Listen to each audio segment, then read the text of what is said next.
Go ahead, Victoria.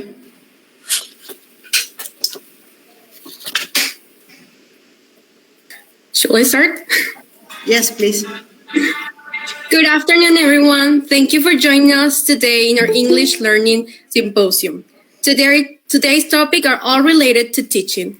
Please welcome Dr. Valentina Canese, Director of the ISL, who's going to give us some welcoming words.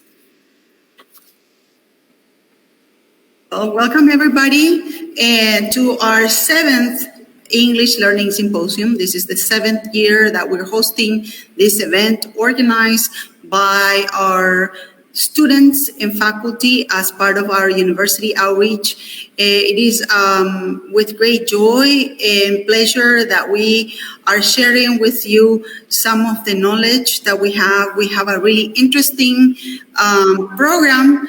Both today and tomorrow, we have some games to teach English as a foreign language that the third-year students are going to be sharing.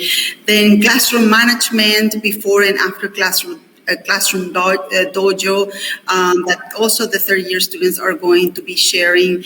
And then we have what do we have next? And we have. Also, we are presenting the Teaching English in Global Context, Language Learners and Learning in a panel with the authors of this book that we're organizing with Professor Susan Spezzini, who will be joining us from Alabama. After that, we'll be having a presentation by the fourth-year students on updating teaching materials and teacher training. Then second-year students will present on strategies and resources for teaching teachers with students with visual, auditory, and mobility impairments. And that will finish our presentations promptly at 8 o'clock tonight. So as you see, we have a very interesting program. Hopefully, we have to silence our notifications. I think it's me. I apologize so that we don't get interrupted. And without any more, I would like to thank, first of all, our students for organizing this activity, our faculty tutors that helped our students in organizing this activity. Also, all the other people that helped us with this activity and everybody who's following us on social media. We thank you for your interest, and I want to remind you that we will be giving out certificates to those who complete the evaluation form that will be shared tomorrow at the end of the event. So please, if you want a certificate, please follow the whole program and then give us your evaluation at the end, and we will be giving you a certificate for the however many hours. I think it's 8 hours for the whole event. Thank you very much once again, and Victoria, the event is all yours. Thank you so much for those words, professors. Now we're going to start with our first panel today that is presented by third-year students, Camila Barbosa, Sofía Cuenca, Patricia Insaurralde, Constanza Irún, and Dalila Ramirez, who are going to talk about games to teach English as a foreign language. Girls, you have the microphone now.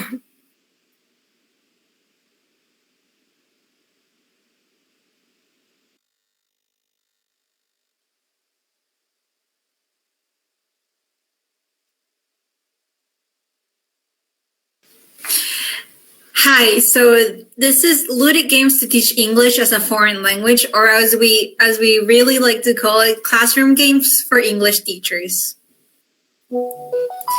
So we are Camila Barbosa, Sofía Cuenca, Patricia Insaurralde, Constanza Irún, and Dalila Ramirez. Camila Barbosa is a teacher aide at a private school in Asunción. In her free time, she enjoys watching series. Patricia Insaurralde is also a teacher at private school in Asunción. In her free time, she enjoys bird watching. Dalila Ramirez is also a teacher at a private school in Asunción, and in her free time, she enjoys listening to music. Patricia Sofía Cuenca is an interpreter and a teacher aide at the Instituto Superior de Lenguas, and in her free time, she enjoys making art. And I am Constanza Irún. I am an office worker and a substitute teacher. In my free time, I enjoy spending time with my cat. We're all third years at Instituto Superior de Lenguas. We're all very excited to present today because games are an inherent part of human beings. This is the children's natural curiosity to learn, to seek fun, and this need to play turns into a great opportunity for learning because games involve imitation, communication, and cognitive skills, right? So these skills nurture language development, and using classroom games to teach English offer benefits for the students. They keep the students interested and motivated, which is a benefit for, I think, every teacher.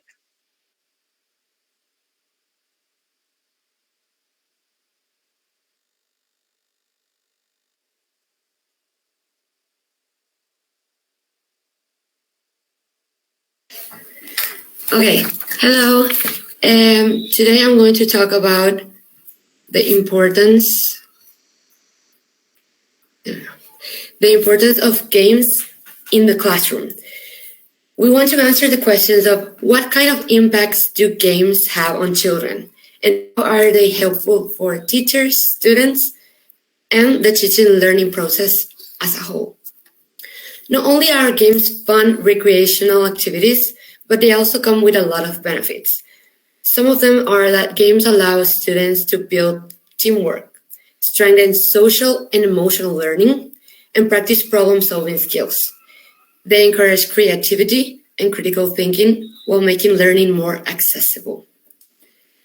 In language learning, games give language a practical application, which helps to develop their linguistic abilities. They can practice language through the games. It gives context and purpose. As we mentioned before, games keep students engaged, and that increases student participation. So obviously they can learn more through it. By playing together, the learning process can become a fun social activity in which they grow as people and as learners. Thank you. Thank you. And now I will be showing you one of the games we chose. We chose 4 games in total. I'm sorry. 2 of those are to play online, and other 2 are to play in-person classes, preferably. You could try to play them virtually, but I don't think that is going to work out very well as in person. So the first game we're going to see is Bamboozle. In Bamboozle, Bamboozle is a platform that you can search online. It is a website that you can enter for free without need of any account, and you can use the most basic features of the platform for free, which is already more than enough for what we need to do. But if you are willing to pay, go for it. So we have a demonstration of the game, but first I would like to talk to you about how the game works. It has a quiz format, and usually you divide your class into groups. I have very small classes, and therefore this game works very well for me personally. And sometimes I have 6 students, so 2 groups of 3, and we start playing the quiz game. And it is quite fun. They usually love it, but it is always good to set the rules first. That being, you are there as a moderator, as a teacher and moderator, and you make sure that everyone is participating, that everyone takes a turn, that no one is skipping anyone, that they're all using their knowledge in a cooperative way, just to ensure that learning is being made and the kids are protected. So I'm going to show you the demonstration we prepared for this. Following, oh, sorry. Following with our lesson about the weather, we are going to try to settle in some knowledge with bamboozle.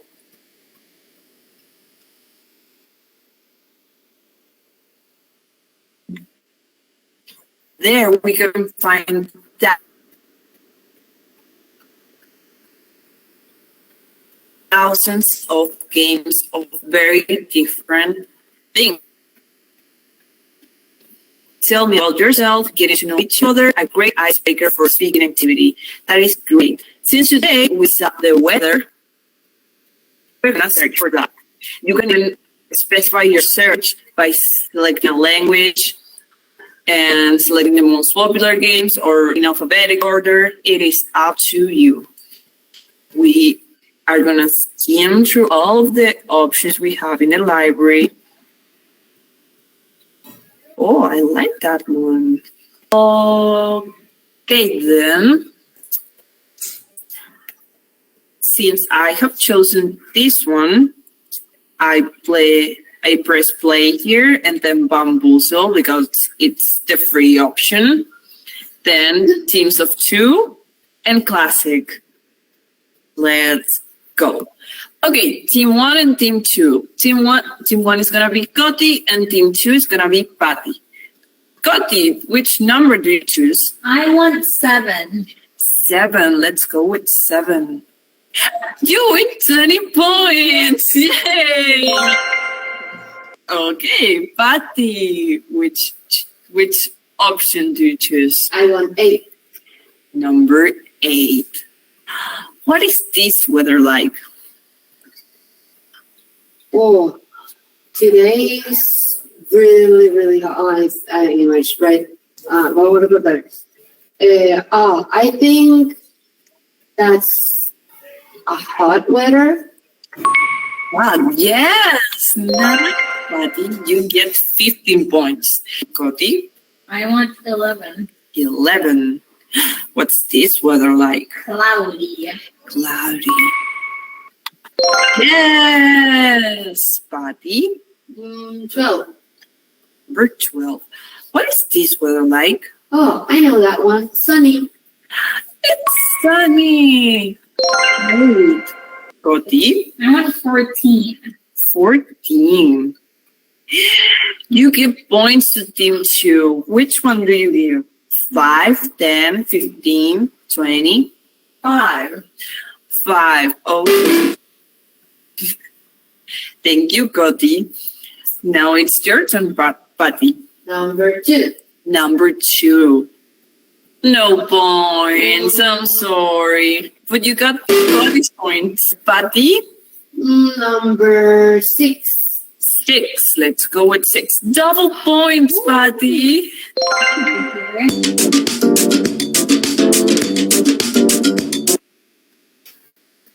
So that was the demonstration for bamboozle. As you can see, you're not supposed to take the game very seriously, and you should tell that to your kids that it is a matter of luck. In this case, Patty won, but she also got 20 points for free. Coti gave her 5 points. So you have those randomized cards as well as the other cards that are about the topic, and that really helps to loosen up the mood because kids can get very competitive about it. And yes, that was bamboozle. You're supposed to play this game with kids and people that are like at a A1 level to B1 or B2 at most, because it helps build very basic vocabulary, and it is a very fun way to do it. From my experience, it doesn't work very well with older kids, like 6th graders, but for 1st graders, 2nd graders love it. So I encourage you all to try it. We also have another online game that I would like to show you, and that is Sorry.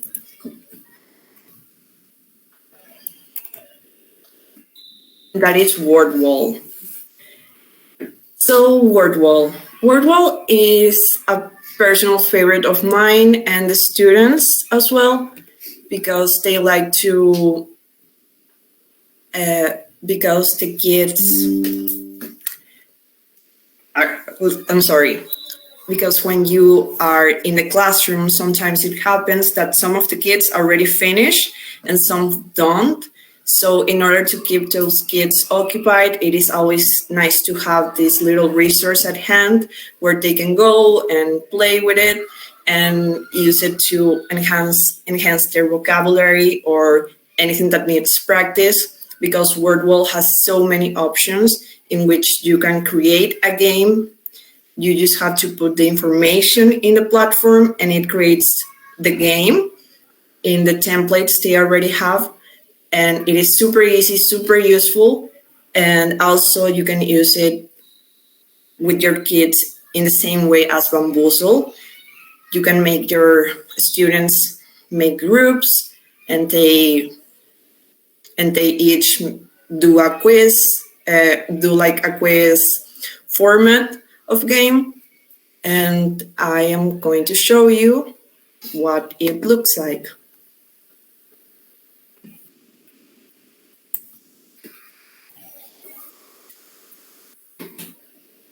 We're going to be playing Word Wall. And let me show you.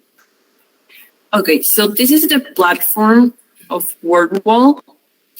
You can look at their page and you can find that they already have many very interesting topics and games, which you can choose the mood for them. You can also choose to choose your topic. For example, if I want to do something about prepositions, I can write here prepositions in the community tab, and you can find all of these games about prepositions that you can play with your kids. Today, we're going to be playing a game about prepositions, but we are going to be doing this one. Here you can see all the templates you can use, and you can also enter your own information that you need for your class, and the platform can create your own game into one of these modes. Today we're going to be using Game Show Quiz, which is personally a favorite of the students. And yes, and Patty and Constanza are going to be helping. Okay, then let's get started. This is Unit 2, Prepositions, the Word Wall Quiz Show. Patty, are you ready for the first question? I'm ready. Yay. Question number 1, next to. Which one is next to? Oh, that's a difficult one. I think it's C. C, let's go with C. Yay! Okay, next question. Gotti, are you ready? Yes, sir.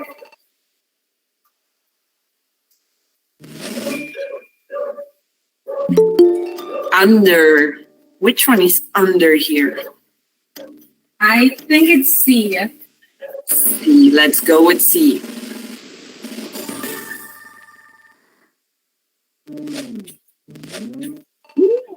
Yay!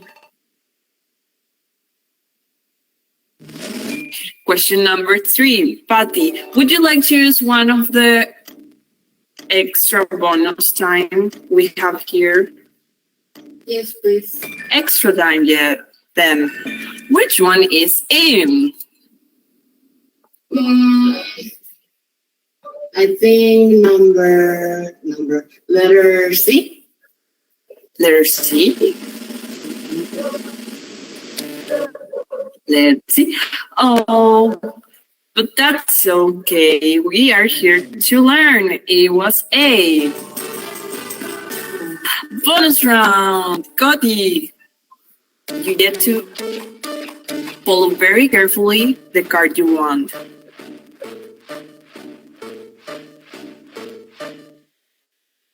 Which one do I go for, Cody? Bottom right.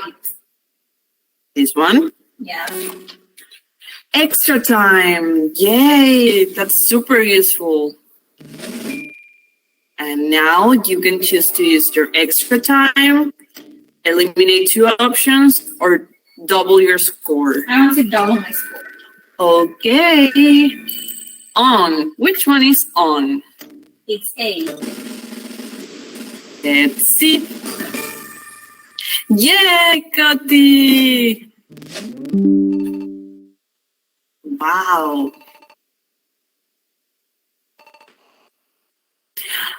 Wow. So many points. And that was it.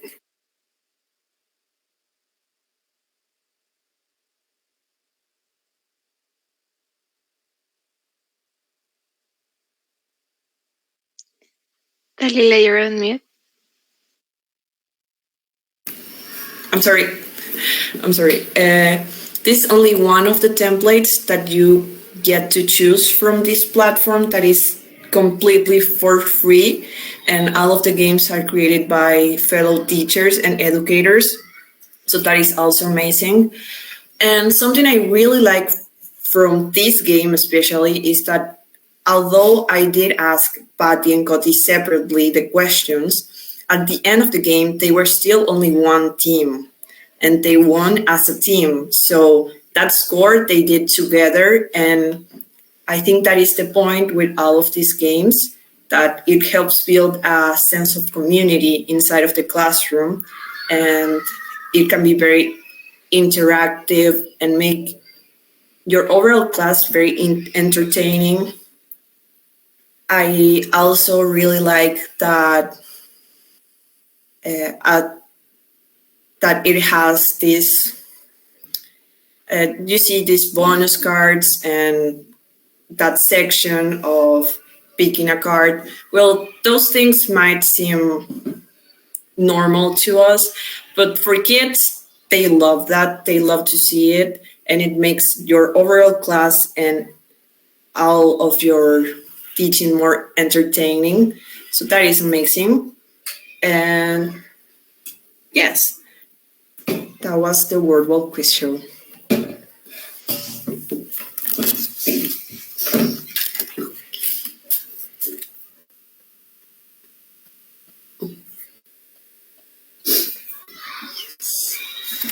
Okay.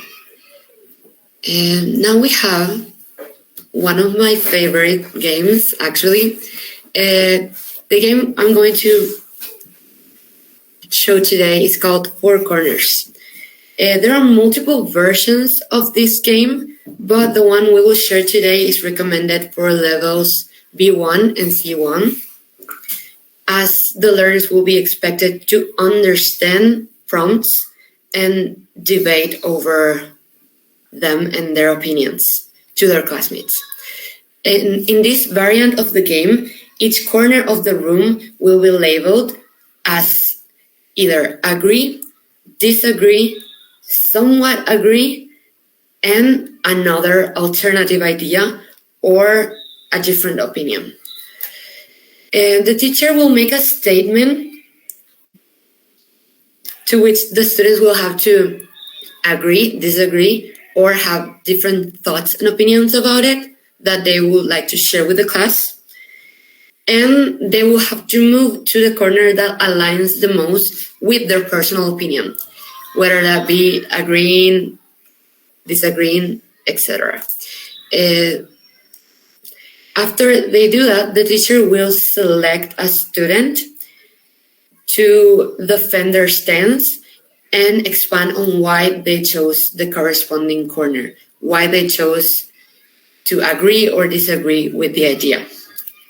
One example of this could be if we were in math class, the teacher could pick a possible answer for a problem they have, and they will have to explain the process and reasoning behind the answer they got. During language classes, though, this can be wider. There can be a wider variety of topics that they can use, and as we will show in the video that we will show just now. Most variations can be used for warm-up, as they can be without having to think much or say anything, just to play around a little. But we chose this version because it can benefit and boost the linguistic skills of the students, and it can even work as a way to get to know them better and know what they think.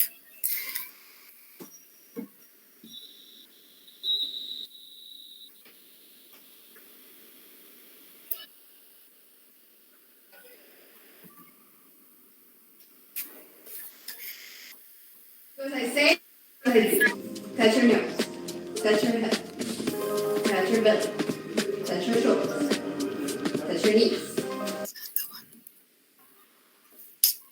Oh, wait. I'm sorry. We're having technical issues. There we go.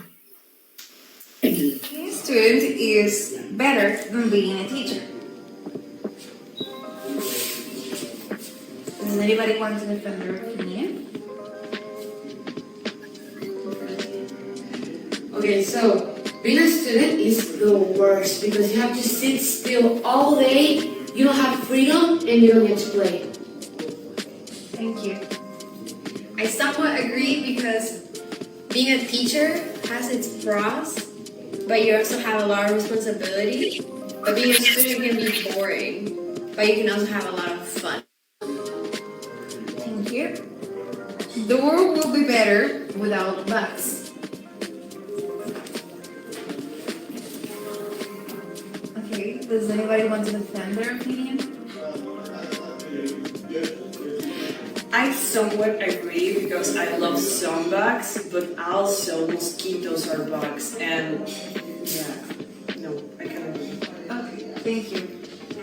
I believe that all bugs are super important to every single ecosystem. They might seem small, they might seem bothersome, but they're still very important to each and every ecosystem they're a part of.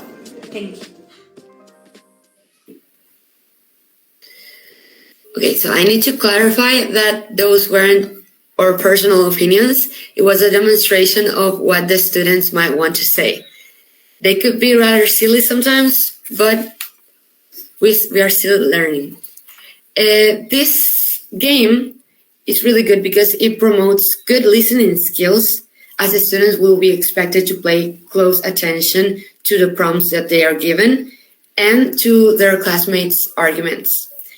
It encourages deep thinking and analysis of different opinions and arguments that support them. It also allows students to practice their public speaking skills. Our recommendation I have for this game would be that the students write down ideas for different prompts that they want to use, and then the teacher could pick one of them, and we could start with that one.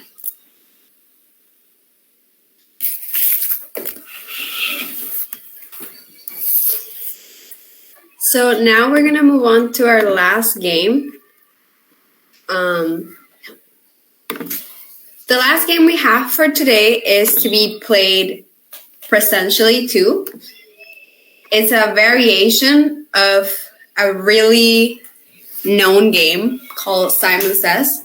Simon Says can get really repetitive sometimes, especially when we are working with children, but there is no denying that it is very, very useful because other than being fun, it's also a quick and easy way to learn. This variation of Simon Says is called Do As I Say, Not As I Do. The game is basically what it implies. A leader says an action while they're doing or performing another one. So for example, if I'm the leader and I say point to the wall and I point to the door, that my goal is to confuse everyone. The Players are supposed to perform the action that I'm saying, not what I'm doing. Every follower that makes a mistake sits down, and the last person standing is the winner. This game is usually designed for around the levels of A2 to C1. It can be extended to more advanced students because of the wide variety of prompts that a player can give, that a leader can give to its players. For example, if we are starting with a class of beginners, our recommendation we have is to have a lesson prior to the game where we give commands to students. We teach commands, maybe through the imperative voice. And we keep the actions very simple. For example, look up, look down, touch your nose, touch your head. So body parts, classroom objects, those are all very useful to base the game on. And if we were working with more advanced students, we would have obviously more advanced prompts. And it will get harder as you go. So I will show you the demonstration we did and then expand a little further on goals that we have for this game, recommendations, and more tweaks that you can do to make it your own make it perfect for your own classroom. I will set the video now.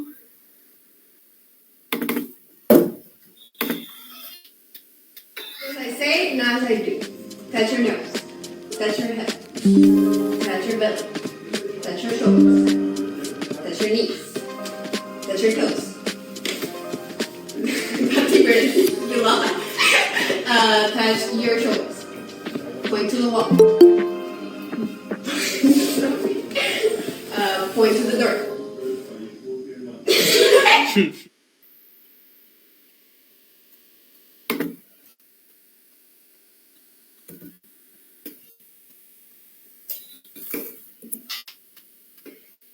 So as you can see in the demonstration, it can get really confusing if the instructions are not clear. Even when you play as a leader, it might seem really easy to say an instruction and do something else, but the leader has to be very clear and intentional about what they say. A very good strategy is to have the teacher do it at first. Maybe with more advanced students, eventually the students can become the leader. But if it's not quick and it's not clear, the game is not as fun and it's not as effective.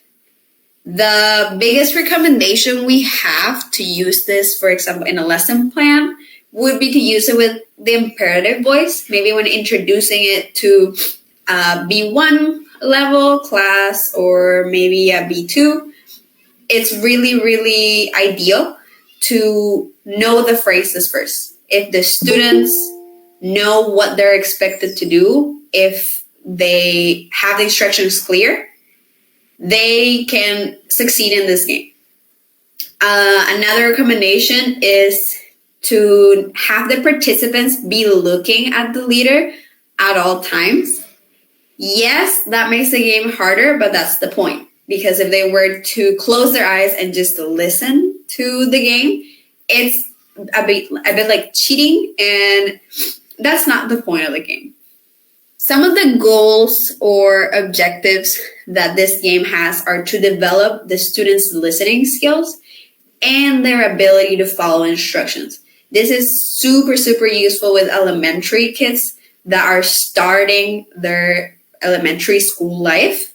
Knowing how to follow instructions is going to be key later on in their language learning life.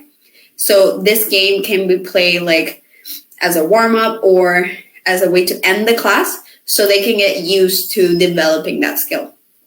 Another objective that this game has is to practice exercises that require quick thinking and comprehension in English.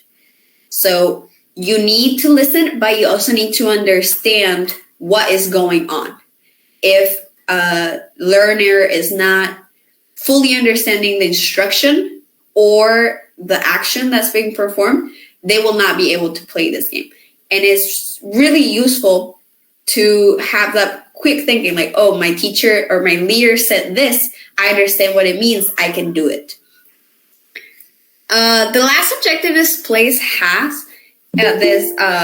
game has, is to provide a space for students to practice their speaking skills. This is especially true with older and more advanced students, because they are the ones that are going to be able to lead the game when they have enough practice.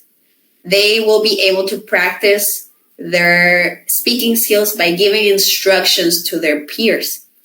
And as you saw in the video, it can get confusing even for the leader. So if they manage to master this skill, it will be a very high step that they take in their language learning process. The last thing we wanted to tell you about this game is it can be difficult at first to be the teacher leading it, because it will get confusing. So we recommend to start slow and to actually start with performing the actions that you are saying. So if, like at the start of the video, we say, touch your head, and you actually touch your head, touch your nose, and you actually touch your nose, and then make it progressively harder. Touch your elbows, and you touch your shoulders. So keeping that in mind, like making it harder over time, it's going to make the game easier to play for the players. And the last recommendation, especially for elementary students, it's really true. Have pictures or keywords posted up in the classroom so they remember what the instruction is about. So if we're using the imperative voice in classroom situations, pick a pencil up, touch your notebook. Having pictures labeled, saying what these objects are, is going to be a really good help so they remember what it is they're talking about and what it is they have to do. Thank you.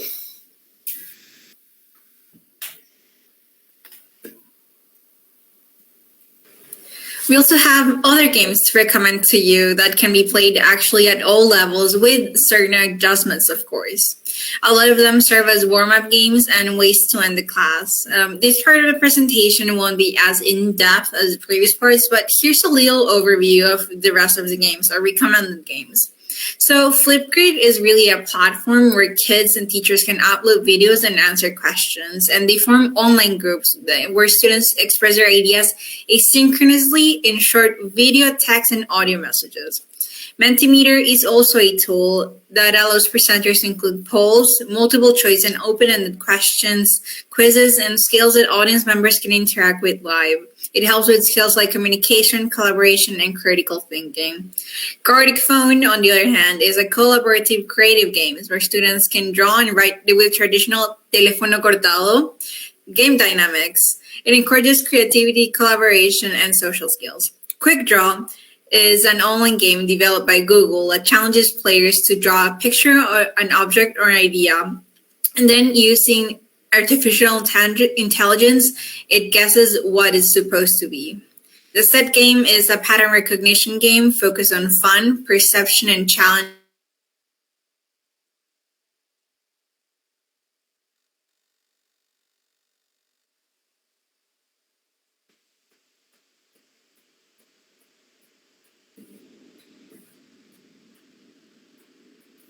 You cut off the last part.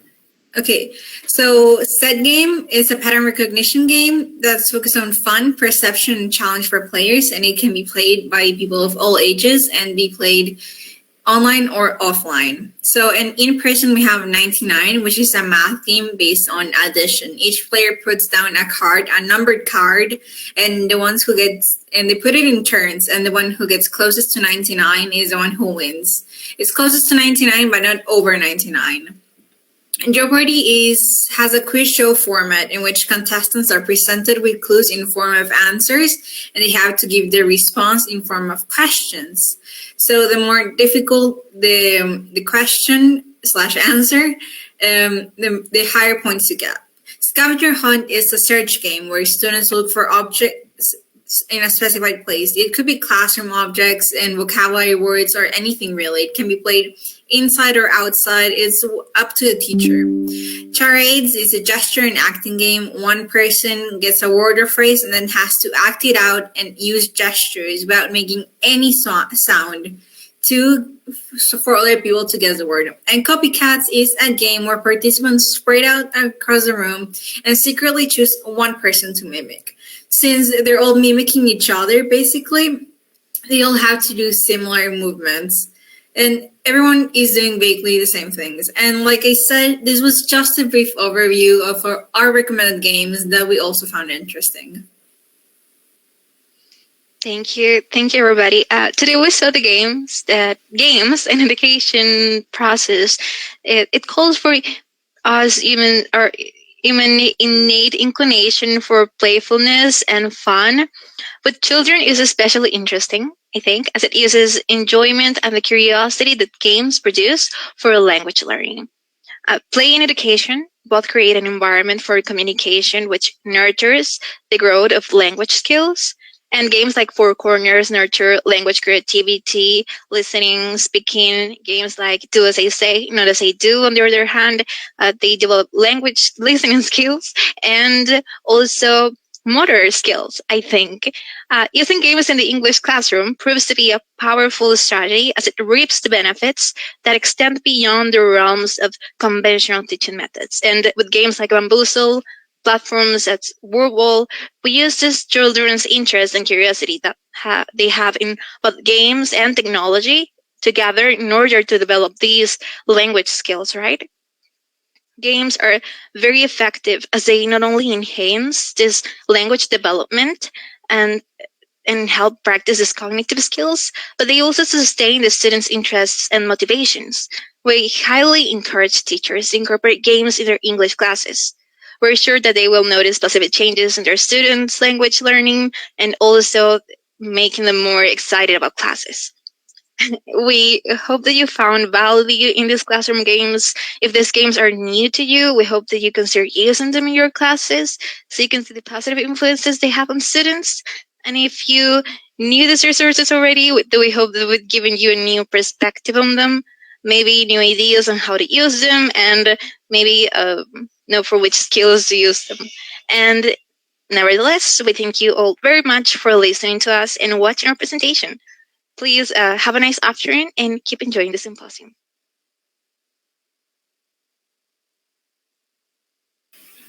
Thank you so much, girls, for the amazing knowledge you just shared with us. Now, moving on, we have our third-year students, Lucas Ovelar, Alexis Oviedo, and Daniel Prieto, who will be sharing with us their knowledge about classroom management before and after Classdojo. Boys, are you there? Are you ready to present?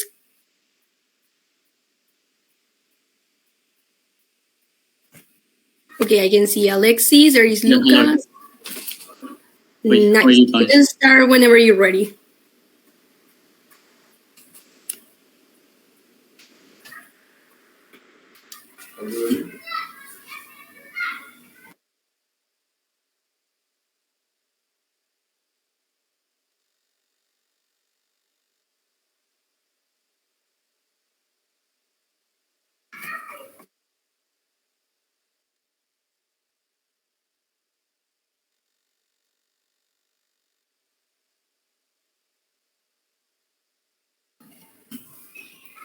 Okay, so good afternoon, everyone. We hope you are doing just fine today. We are Alexis Oviedo, Lucas Ovelar, and Daniel Prieto. Today, we're going to talk about a tool. It's a website that you can use in your classrooms, and it's to address the behavior of the students, but also it's a way to encourage them to keep learning. Okay, so first of all, before we start, we would like to thank some people like Cynthia Rolón. She was a tutor during the process of this presentation, of the development of this presentation. We also want to thank Mr. Fernando Becconi.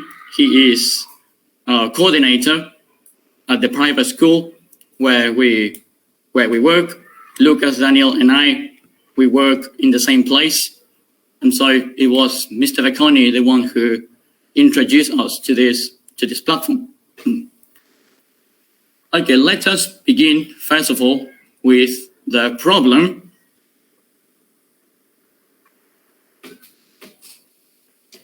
Let's introduce the problem.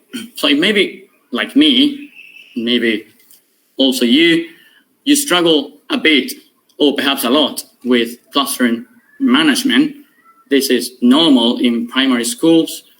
This is an issue that a lot of teachers face, especially when there are lots of kids in the classroom, which makes it very hard for them to focus on the lessons sometimes. As I said, this is like normal. But that's where a tool like Classdojo comes in. So let us introduce what Classdojo is. What is Classdojo? Talking about the website itself, it was created in 2011 by Sam Chad-Harry and Liam Dawn, two education technology entrepreneurs with experience as teachers. And what they did was they saw the need to create a teaching tool that would help with classroom management in the 21st century. This is something that can help students, teachers, but also parents. So what is Classdojo? You may be asking yourselves. A lot of teachers are probably familiar with it. It's a web page that you have free access to. There you can create your own classroom or set of classrooms. You will see an example of this. And basically, you just need to add each one of your students in order to create a virtual character that's going to act as his virtual pet. It's like an avatar, basically. So Classdojo is a digital sharing platform that allows teachers to document everything that happens in the classroom and also share it with the students, other teachers, and even their families when required. You can also give access to the parents and they can see the progress of the kids. It is a web browser, so you can have access to the content via a computer or even a smartphone. It also contains a messaging service that can serve as the link between parents and teachers. This is a big draw to it since it allows both parents to communicate efficiently when needed. It also contains a translation device with more than 35 languages, so it allows teachers to write something in their language and then it can be translated to the parents' native language. The site also allows teachers to work remotely and provide activities for the students, deal with the classwork, and share lessons. It is important to note that Classdojo is very suitable to use when working with children who are in primary school, especially the ones that are between the ages of 5 and 11, that are in first, second, third, fourth, and fifth grade. So it's a very interesting tool that you can use. And now we're going to see more specific examples. with my classmates.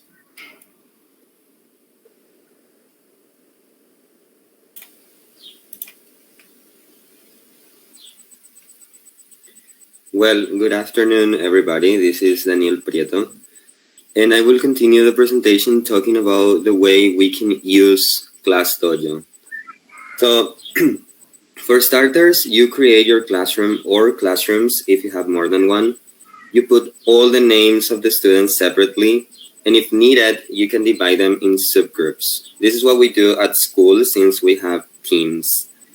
It automatically creates X for each one of your students, which will hatch whenever the teacher wants them to. You can change the hatching date in the settings. This is very important because at the beginning, the kids are presented with the challenge of being patient and obtaining their reward in a week or two. What happens when the eggs hatch? Well, cute little monsters appear, and you can see them on screen. Whenever this happens, kids are very excited. After that, each one of them have their monsters with their names written on them. So this means that they have to take care of them. How do they do this? Well, essentially, they have to feed them with points. Whenever they do something that the teacher considers to be positive, they will get a point or two. The same happens when teachers feel the need to take out points. So it's both. It could be positive or it could be negative. All the parameters are up to each teacher since the platform lets you edit, as you can see on the screen, and create skills or behaviors that need work and improvement. The way you do it is basically entering the site and giving out points and taking them off when needed. Classdojo allows the teacher to reward them as a group as well, or even in small groups that the teacher created so that they can prepare activities and reward the students in a fast and easy way. The reward system is also up to each teacher individually, but basically whenever they reach a certain amount of points previously established by the teacher, this could be 10 or 20, they are able to exchange them for goods. For example, they get a digital trophy, which is something that the site offers you, and it's visible to all the kids. So they get a sense of achievement by doing the right thing. In our opinion, this is not enough to encourage children, so we also give them a tangible prize.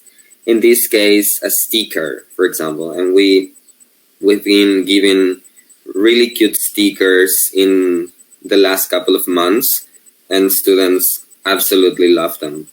And if the stickers are related to something they enjoy, like a cartoon or a movie, they like them even more. And we also allow them to change the avatar, which are these monsters that you can see on screen. This is a very important feature that Classdojo has because it allows the teacher to create their own characters or import them from the internet. For example, this is something that teacher Lucas did. He went over the internet. He asked his students what are the characters that they liked. So he created all these cute little monsters for them to enjoy. So they get really, really excited when they see Pikachu or they see the character of Among Us or the Pink Panther. They get super excited and they just want to change their avatar. So why go through all this trouble? Classdojo combines behaviorist reward systems with behavioral surveillance in ways which are aimed at subtly modifying the classroom behaviors of children. But besides that, it also documents everything that occurs in the classroom. So instead of being extra work for you, it actually saves time from transitions and even those moments where kids won't be able to focus.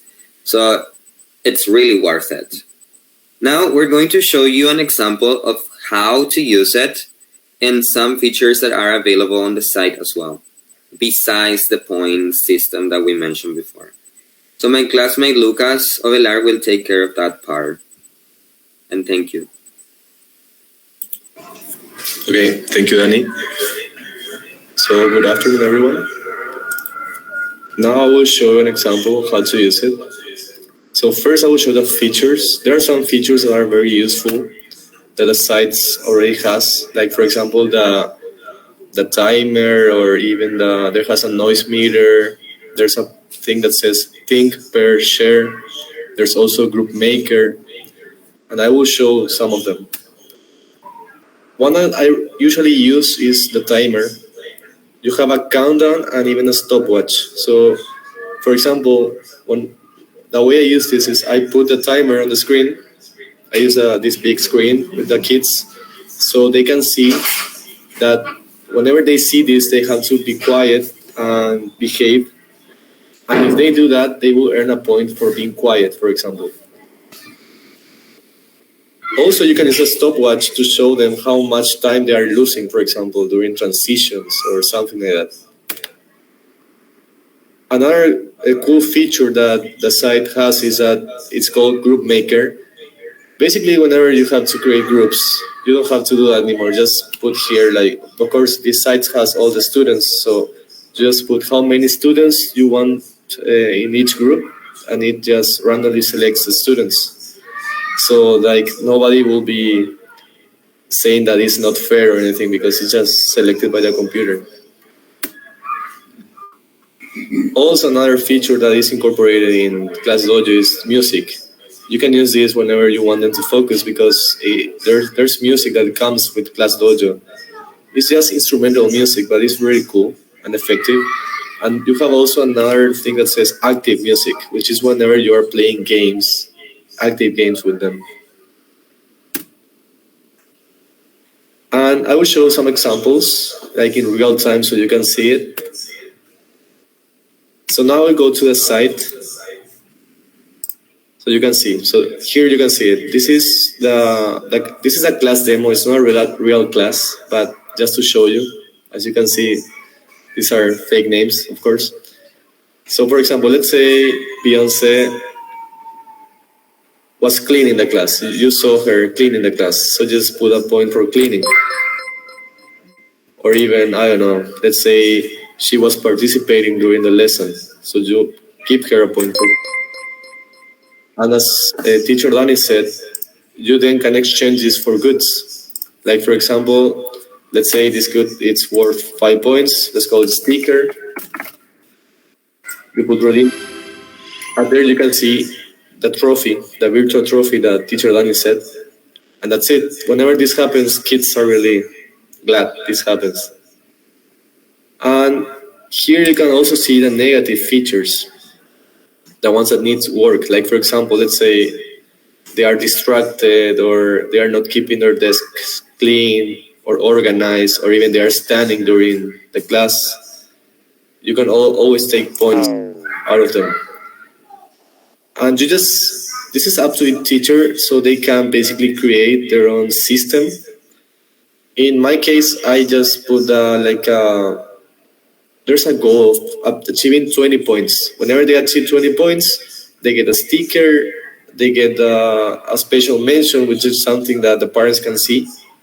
And of course, they can change their avatar, which was already mentioned by teacher Danny. And here's a toolkit that I told you about.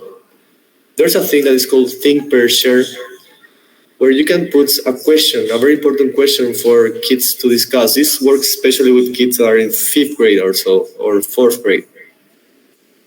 Something to reflect on. Also, you can check out the noise meter, so you can show your students how much noise they are doing. Or even, a thing I always use is the attendance, because here you can easily put who's absent and who's not. Like, for example, let's say Michael Jordan wasn't present today, so just click on him. and you put save attendance, and there. This way, this kid, let's say, won't be able to participate in anything, so he won't be able to lose any points or earn any points. And maybe you use another platform required by your school or something where you have to put everyone that is absent or present. So you just can copy from here because it's very simple and super fast. And the most important feature, in my opinion, is the one called random. Whenever you are participating, I mean, you want them to participate in an activity, let's say solving a problem in a board or something. You click on random. This randomly selects a student. Like, you don't have to pick anyone, just let the computer do it. And it's like a wheel of tapes, let's say. And the kids really love it because it gives them like a thrill. It's like a raffle or something, and they really like it. And let's say this kid does great, so you put a point for correct. That's it. So that's basically it. Here you can scan this QR code and go to the site automatically. I will also share that on the Facebook chat, so you can have the link. And now Mr. Alexis will talk again about the conclusion.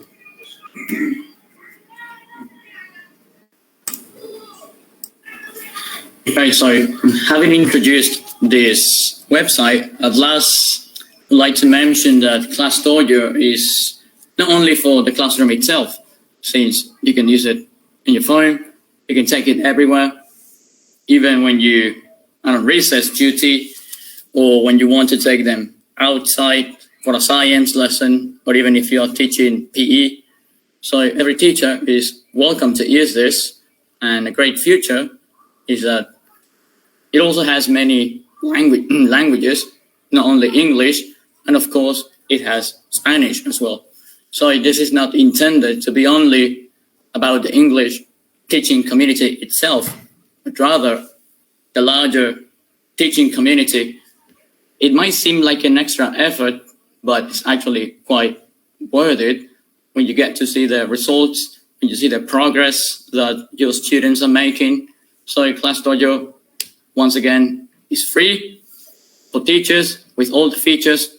So it is available to anyone that has the internet and a fairly good smartphone. We encourage you to try it. It might save your life, your teaching life, at least, so that you can get to control the class, which we know it can be difficult at times. So thank you very much, everyone. We hope you have enjoyed this presentation. And in case you have any question, you can ask them in the Facebook live chat. We're going to see it and we're going to address them. Thank you very much.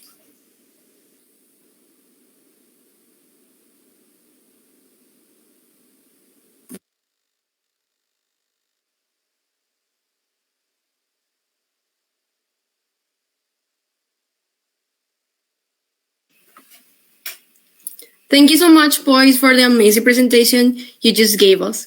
Now, moving on, we have our third presentation by the ISL professors. They're going to talk about the book pre-launch panel, Teaching English in Global Context, Language, Learners, and Learning. Professor Canese, are you there? Good afternoon, everybody. Yes, we are a little bit ahead of schedule, so I will get started, and I just messaged everybody else to be able to join. Please be ready to share the videos because I didn't have enough time to put them in the presentation. Like I said, Victoria, I was going to do that. So I would like to mention that this is a big project that I've been working with Professor Susan Spezzini from the University of Alabama, who was here on a Fulbright scholarship to work with us on this project. So I will be sharing my presentation right now. So, like I said, the title, like Victoria said, the title of the book is Teaching English in Global Contexts, Language, Learners, and Learning. And this book is edited by Professor Susan Spezzini from the University of Alabama at Birmingham and myself from the Instituto Superior de Lenguas in Asunción. This is a book that will be published in the next 2 months. Probably sometime in October, we will have the official presentation of the book.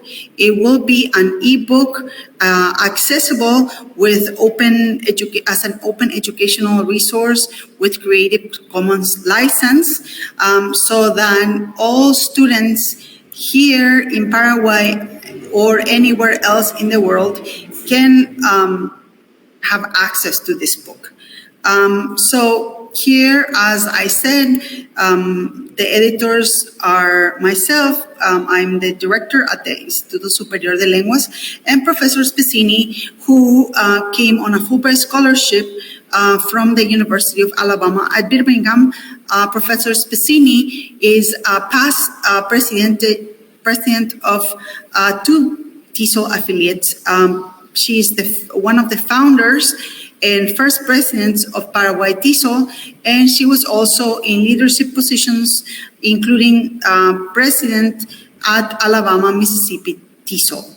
And I am also part of the TESOL leadership, Para-TESOL leadership team here in our Para-TESOL association.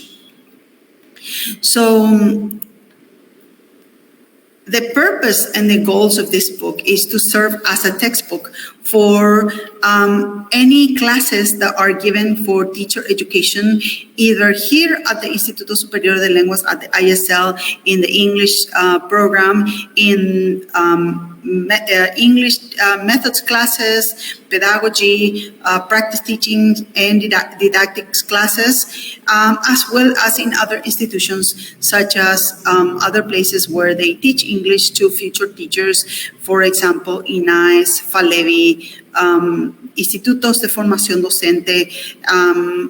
I think they have an English program in Villarrica and other programs. So this book is designed to help teachers in training or pre-service teachers learn about English language teaching and the world of English language teaching. So let me see. So the book started 2 years ago in 2021 when Professor Spezzini had to come to Paraguay on her Fulbright scholarship, but because of the pandemic, we had to work online. And she was initially going to come here and give courses and work in the graduate program, but we told her about this idea for this project, so we put a call together in the COMPLA 2021, which is the second Congreso Paraguayo de Lingüística Aplicada. And so we had initially 30 chapters with 6 sections. And in the end, we ended up with 55 chapters in 9 sections. And we're publishing under the Facultad de Filosofía Publishing House, which is publishing house, the editorial that was launched a few years ago, and we've been publishing some books. Our COMPLA proceeds, and Professor Alonso has some books published under this editorial house. And so this editorial house allows us to have the support of the university and have it as a Creative Commons license. As I said, the book has 55 chapters with 9 book sections. The 9 sections I'm going to present to you right now is first, we have the world of English language teaching, This chapter I will not be presenting today as a separate chapter. This is the introduction to the book and the implications and the background to what it means to teach English in global context. What are the main needs of teachers these days? And so therefore, how is this book addressing these needs and all these parts that this book contemplates? So that's basically what I'm doing now, is giving you the same as what is in chapter 1. So the first section is the world of English language teaching, which includes the introduction written by Dr. Spezzini and myself. Then Dr. Leslie Barrett discusses the diversity of global Englishes, which is a newish concept, considering the different types of English spoken around the world. Professor Remigio Diaz, it presents the diversity of English classes, and he's going to be sharing his chapter with us later.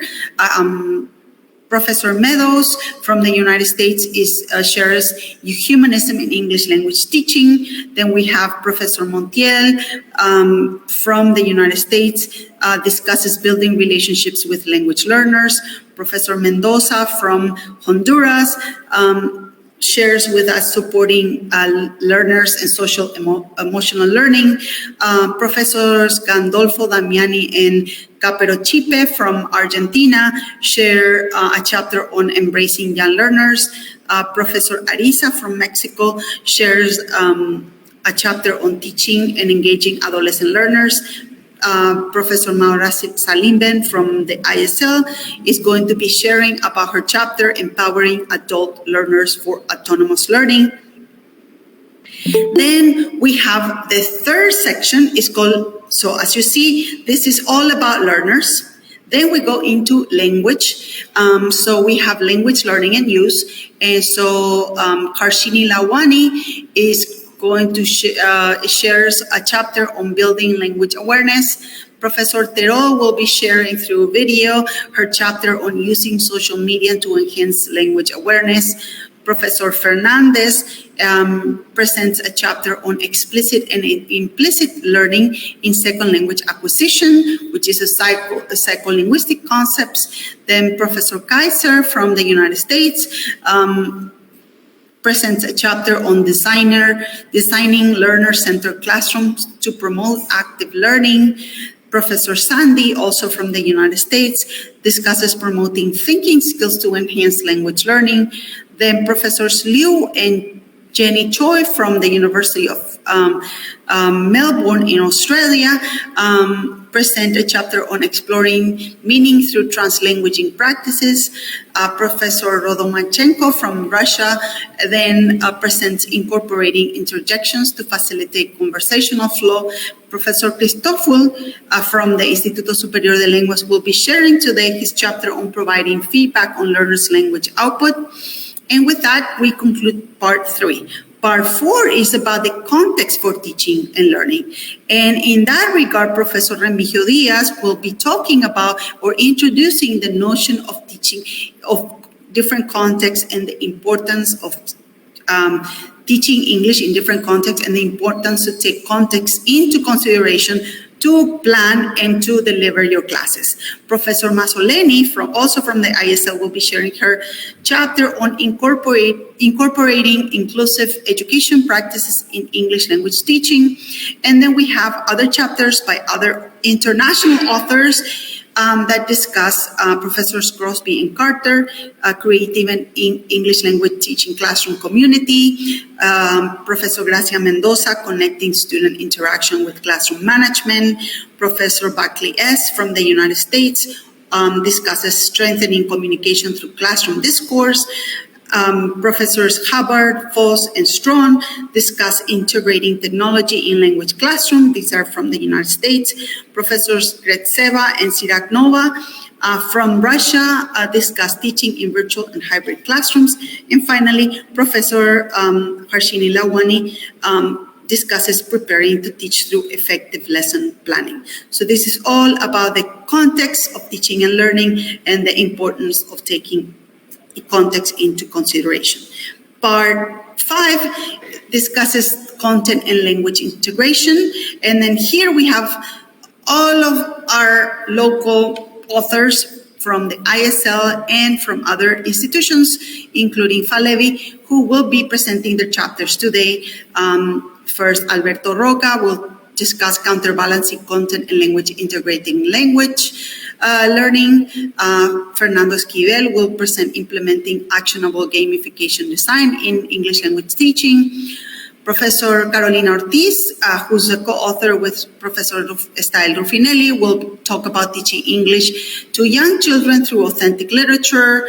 Then again, Professor Ortiz and Professor Vaki will discuss using theater to teach English. Professor Otoniel Carrasquiel will talk about incorporating music in the English language classroom. And then finally, Professor Terol, through video recording, will share her chapter on using translation and interpretation in English language teaching. Part 3 is about methods and approaches. And here again, we have a nice mix of international and local authors. And we have Professors Onatra and Palencia present about major trends in the 20th century. Professor Dantas from Uruguay presents current approaches in English language teaching. Professor Diaz Majoli, also from Uruguay, current president of IATEFL, presents alternative approaches to English language teaching. Then I will presenting my chapter on developing critical thinking through inquiry-based learning. Professors Jimenez and Rolón will be presenting their chapters on task-based approach with adult learners and engage, study, activate with adult learners. And finally, Professors Davis, Prado, and Austin from the United States have a chapter on sociocultural approach to teaching grammar.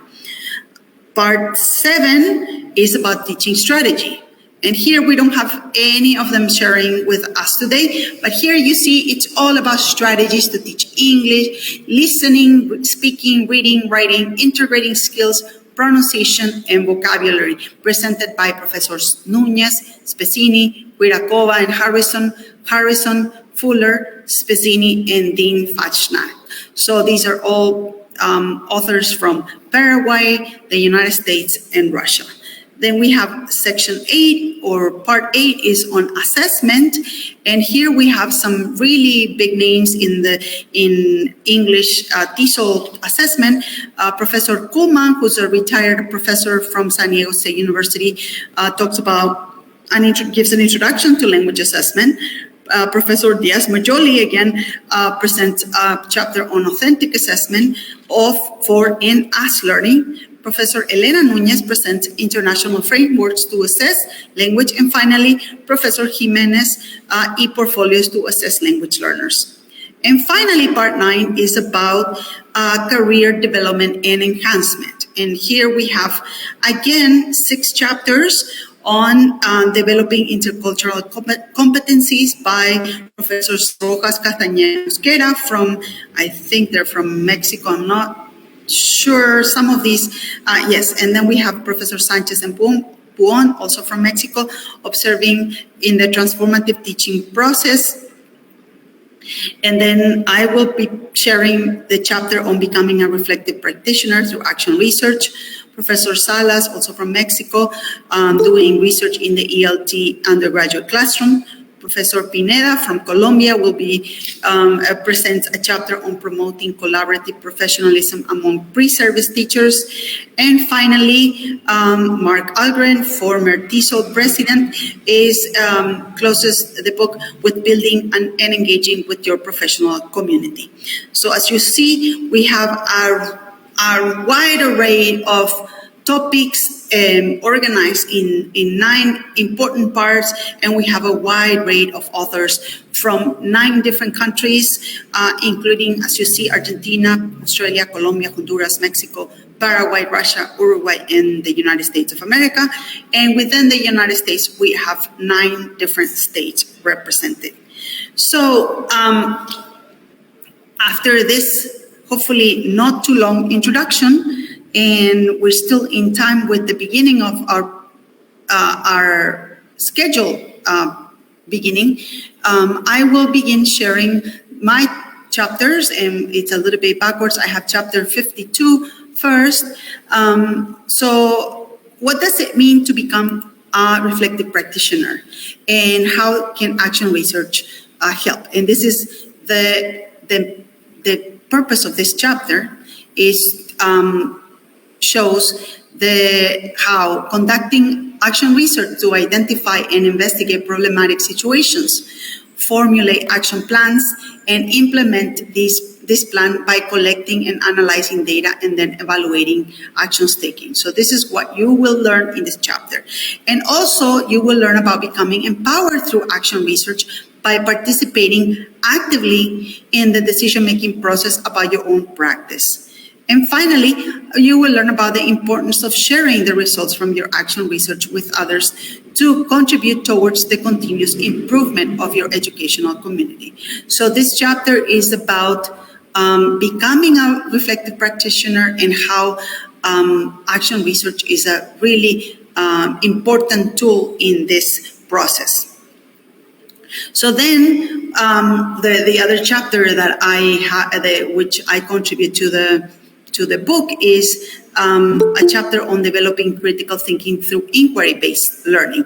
So first, I give a presentation on inquiry-based learning. So you will learn about what inquiry-based learning is and how inquiry can be used as a tool for helping students develop critical thinking skills while in their classroom setting.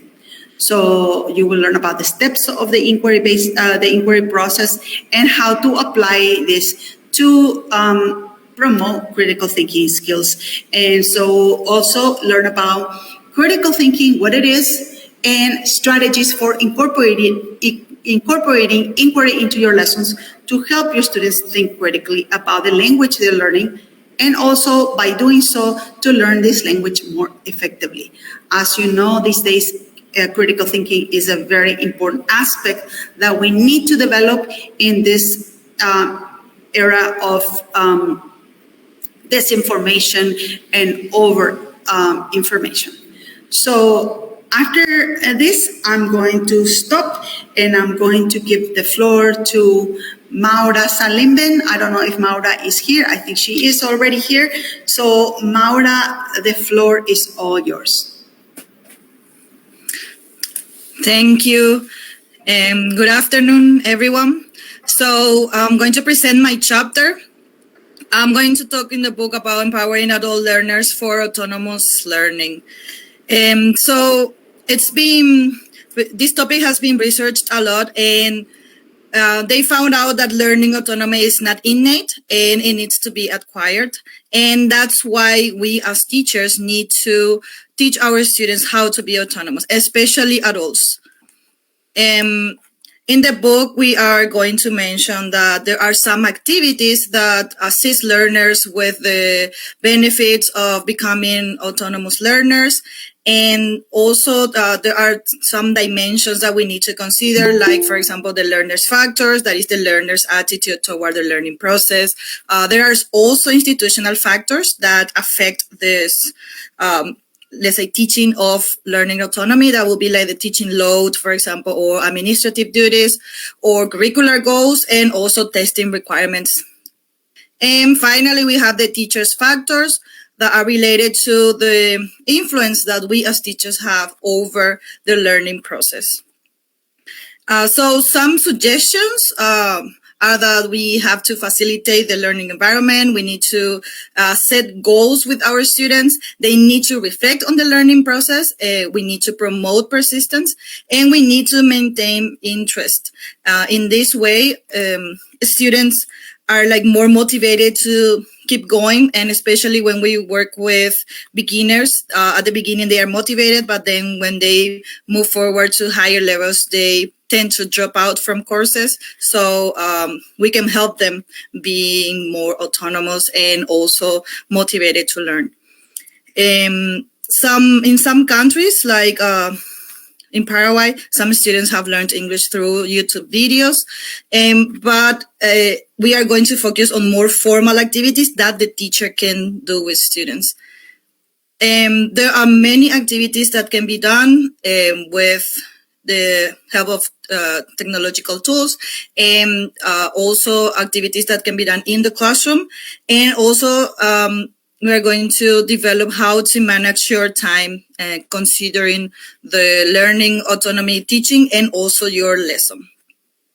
Okay, so that's all for my chapter, and next person can continue. Thank you. Thank you so much, Professor.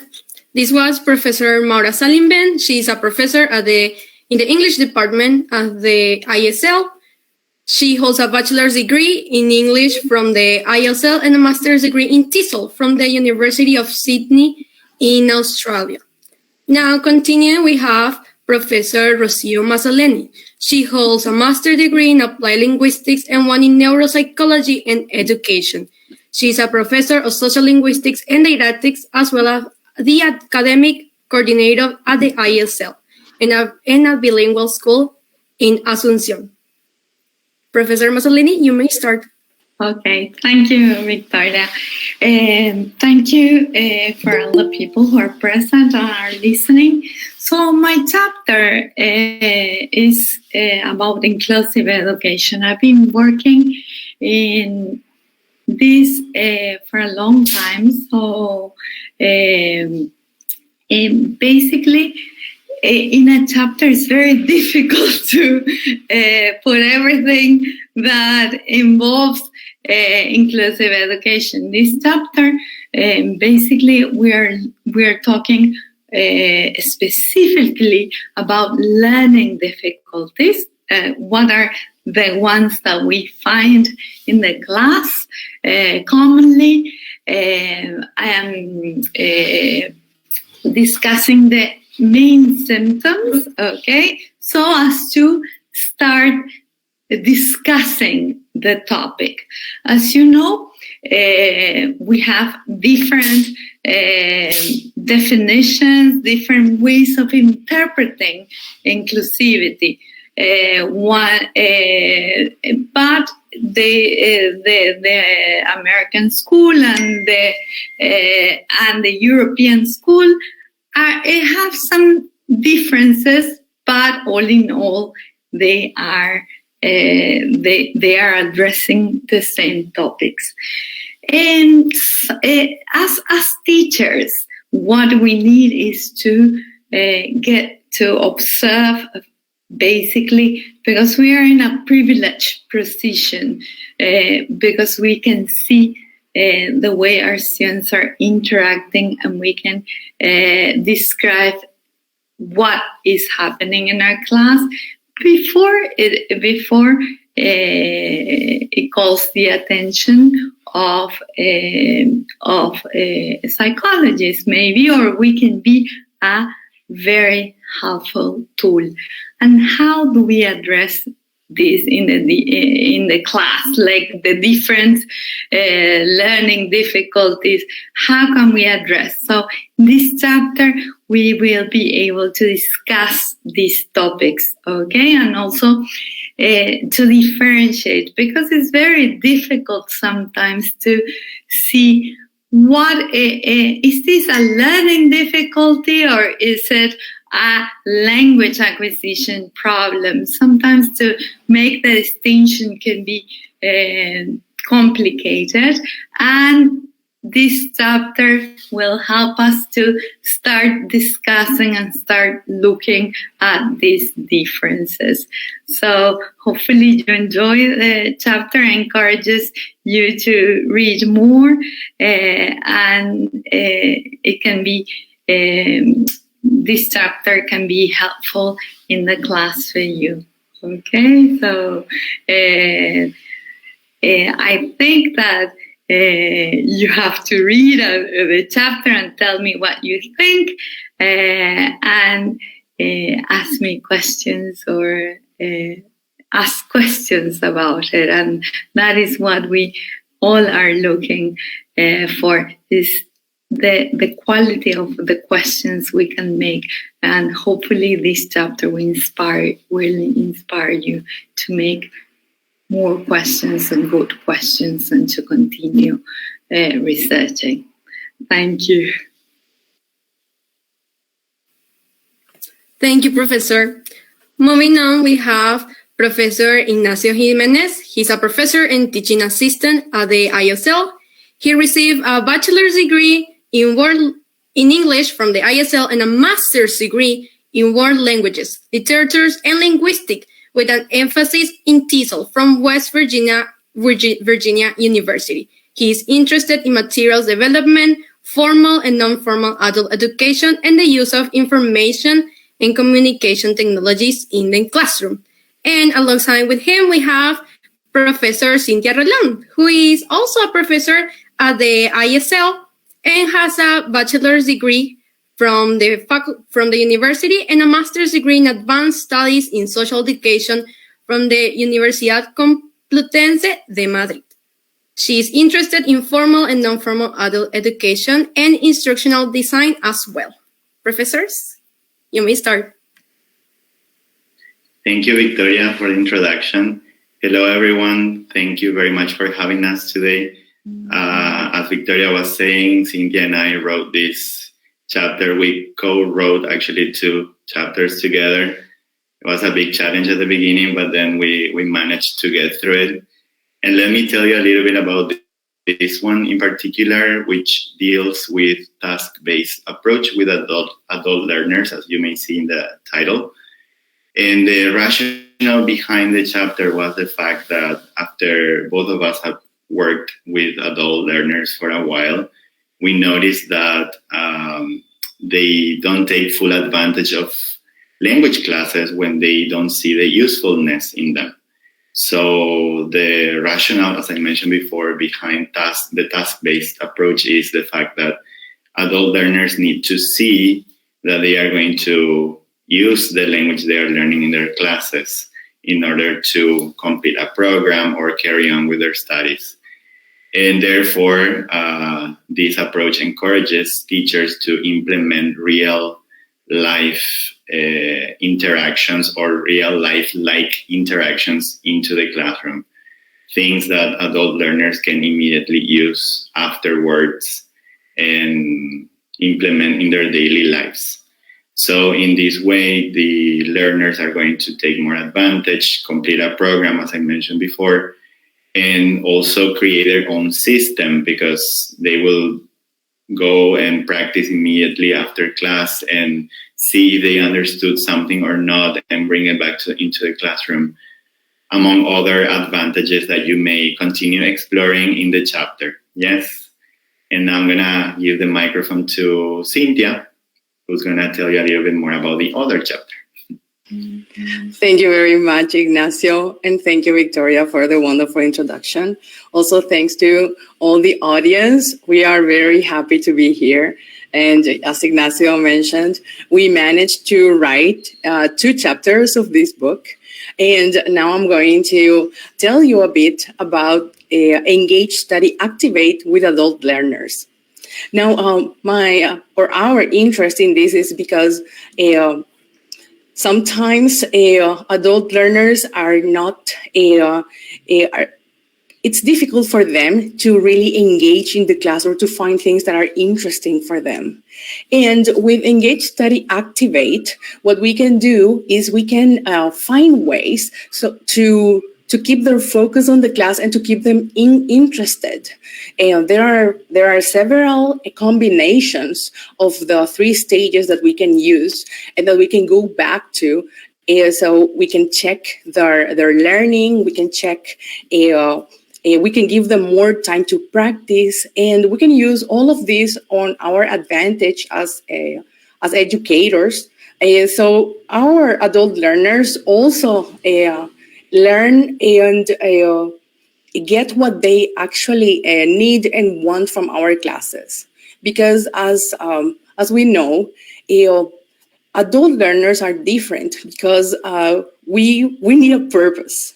We need to know why we're learning. We need it to be useful. And with this, we give them situations in which they can practice more, just like also with task-based, but we can combine it. So it is very important that in English as a foreign language classes, that we give some variety. So students can keep engaged. Now, well, as I said, this is our purpose when teaching, and well, I hope that you read also this chapter. You're going to find activities that you can adapt and implement in your classes in both chapters, and actually in all chapters of this book. So as Professor Masoleni said, we hope that you read our chapters and you can ask us questions if you have any. So thank you very much, and good afternoon, everyone.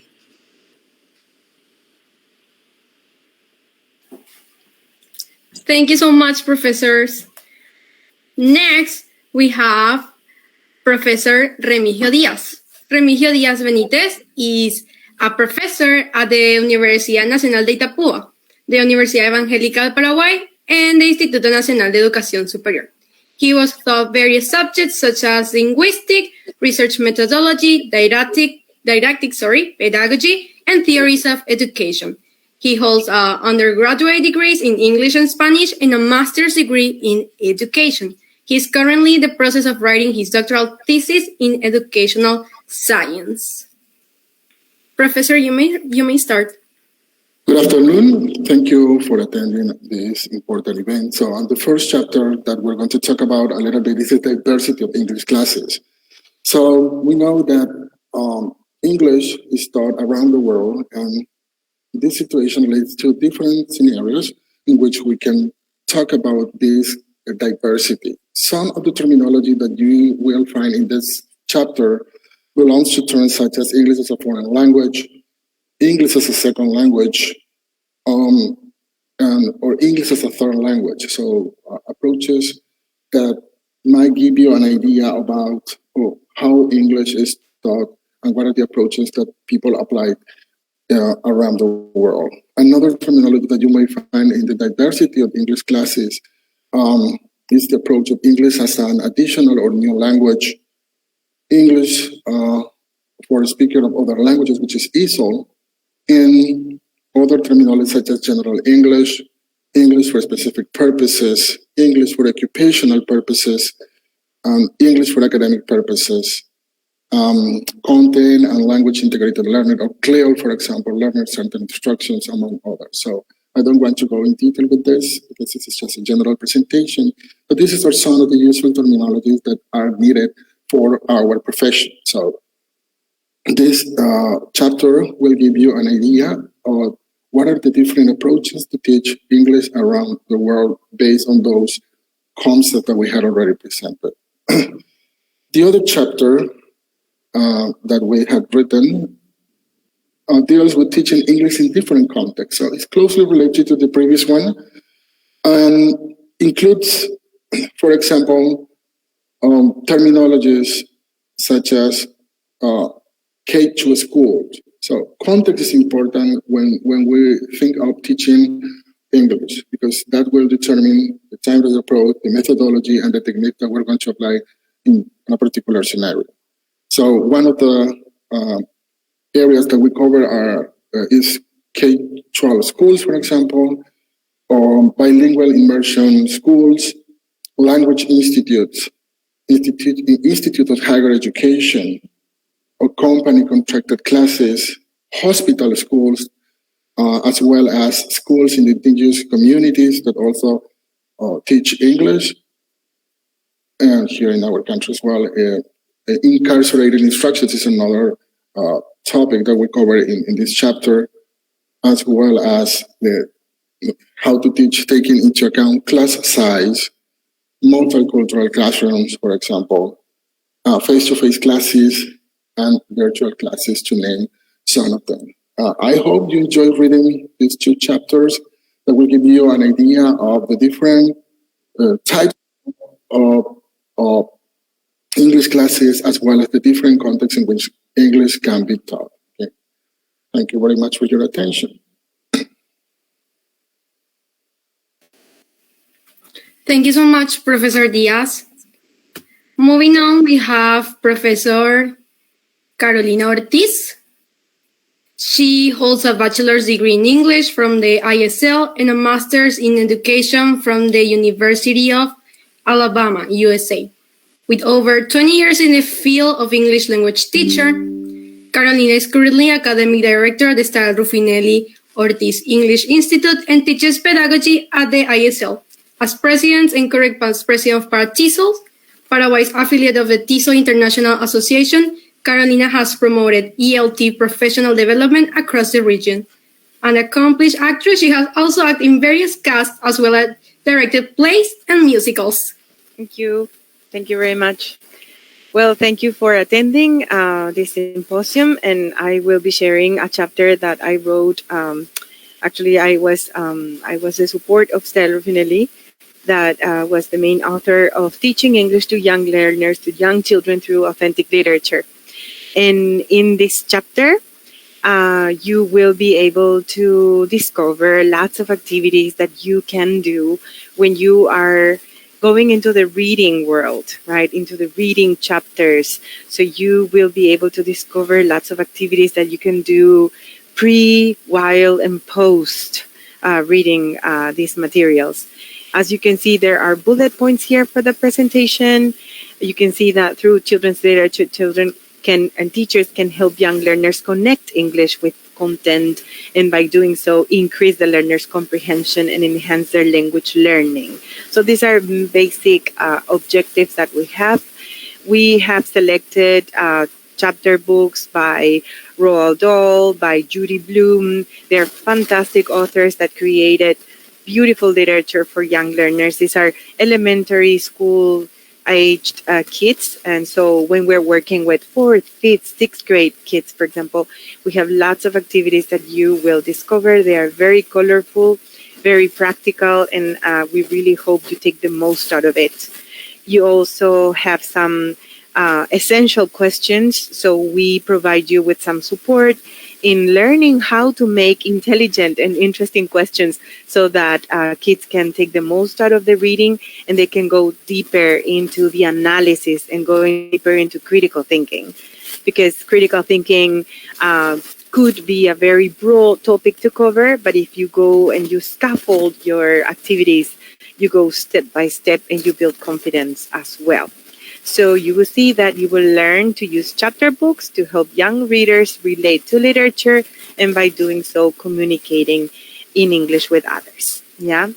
And the other chapter that I was a co-author with was related to using theater to teach English, right? So since I am a passionate with theater, I invited Dr. Matthew Vaki. He is also a co-author of this chapter. And we presented activities and strategies that you can do as a teacher in your classes, no matter if you're working with beginners, intermediate, or advanced proficiency students. You can still apply some strategies, applying total physical response, bringing miming games, doing role play situations in the class where you can do acting and theater as an excuse to communicate in English. So this is going to be a very enriching chapter as well for your development, for your academic purposes. If you can read some of the bullet points here, you will see that learning a new language is fun and memorable in classroom where learners interact in real life communication. So that's what we want, like real life situations. When theater is incorporated in their classes, learners of all ages, they can have fun. They will bring some drama techniques, and they can even apply these techniques in other subject areas, because that's what we want. Like theater is everywhere. You can apply this if you're a mathematics teacher in English, if you're a science teacher, if you're a social studies teacher, you can use this chapter, because most of you will be working in a school, not only being English teachers, but you will also be content instructors, right? So you can use this as an example. And at the end of the chapter, you will also discover a play that we wrote about a terotero that needs the support of other characters, other animals that live in South America. So we selected some animals with Matthew Vaki that can really make a good picture, and you can create a whole school production or a grade production, and so you can keep adding other characters that will fit the number of students that you have, and you can incorporate something in English as well. So we really hope, Style Rufinelli, Matthew Vaki, and I really hope you can take the most out of these 2 chapters, using literature in the English classrooms and using theater to teach English. Okay? Thank you very much.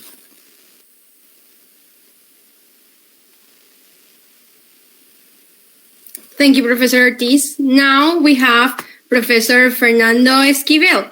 He is an English language arts graduate from the ISL, and he likes applying and researching gamification and works as a professor for the entrance exam preparation course at ISL.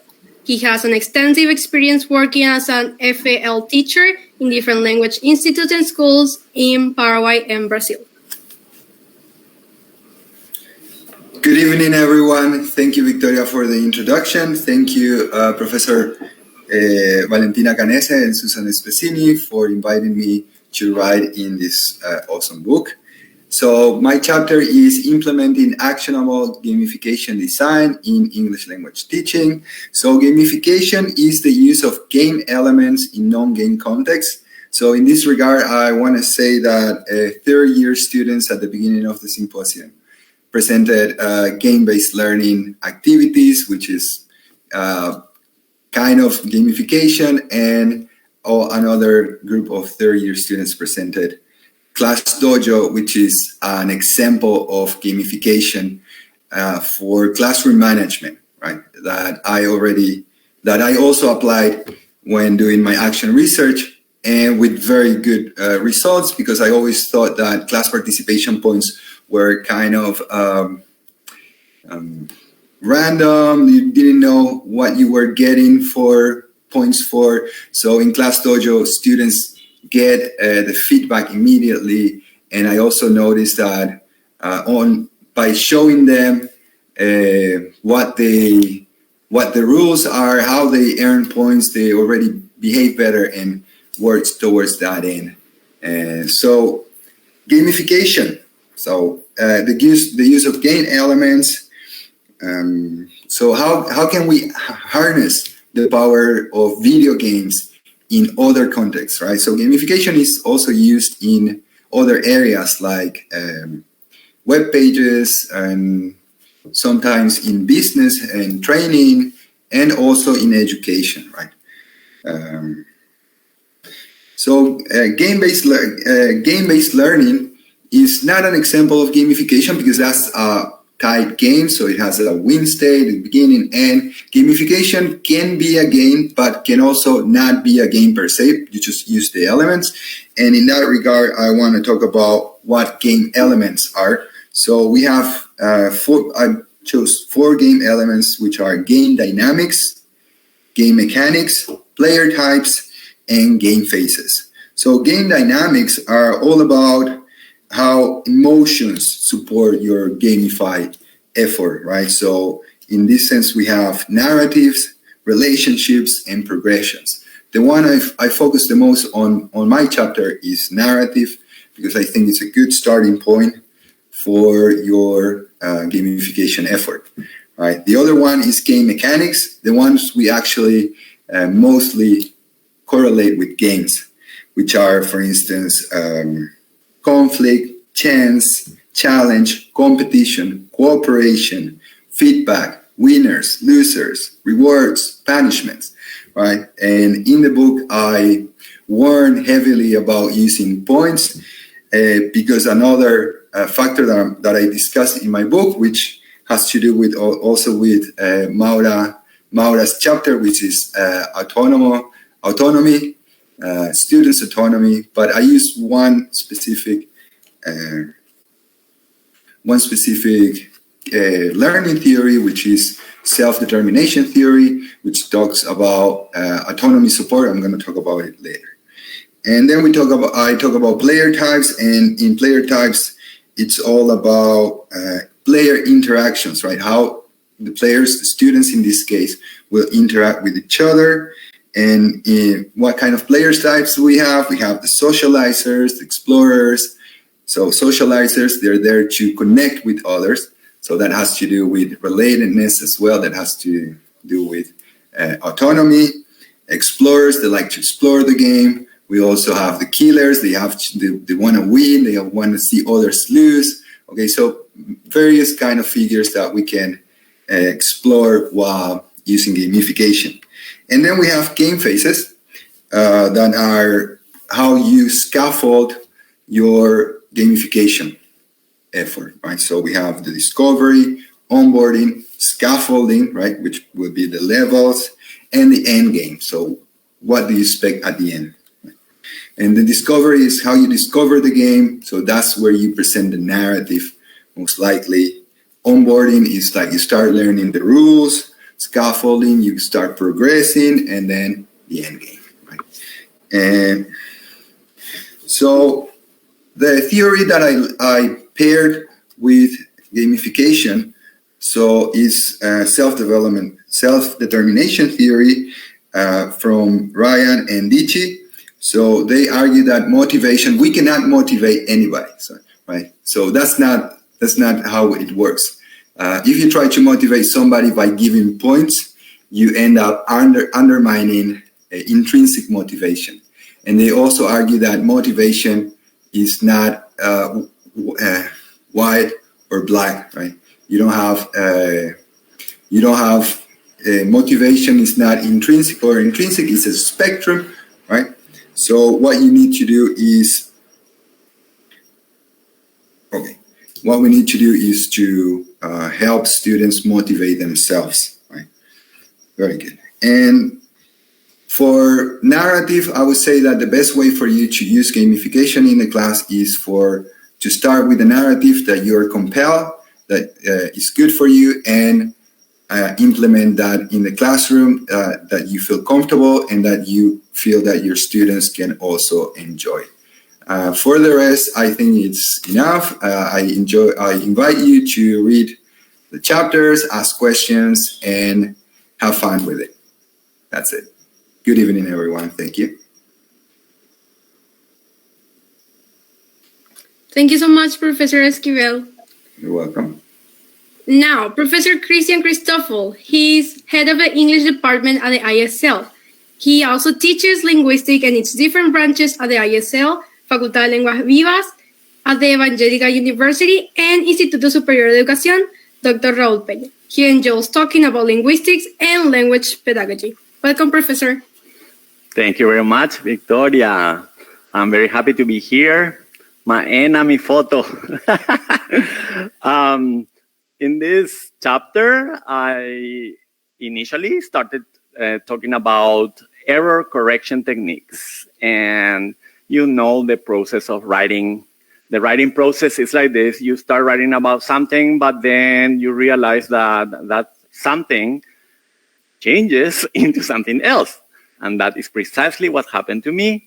I started talking about error correction techniques, but then talking to Professor Susan Spezzini, we realized that talking about errors is kind of carries a negative connotation. So why not emphasizing the positive side of it? And we turned that into providing feedback, providing positive feedback.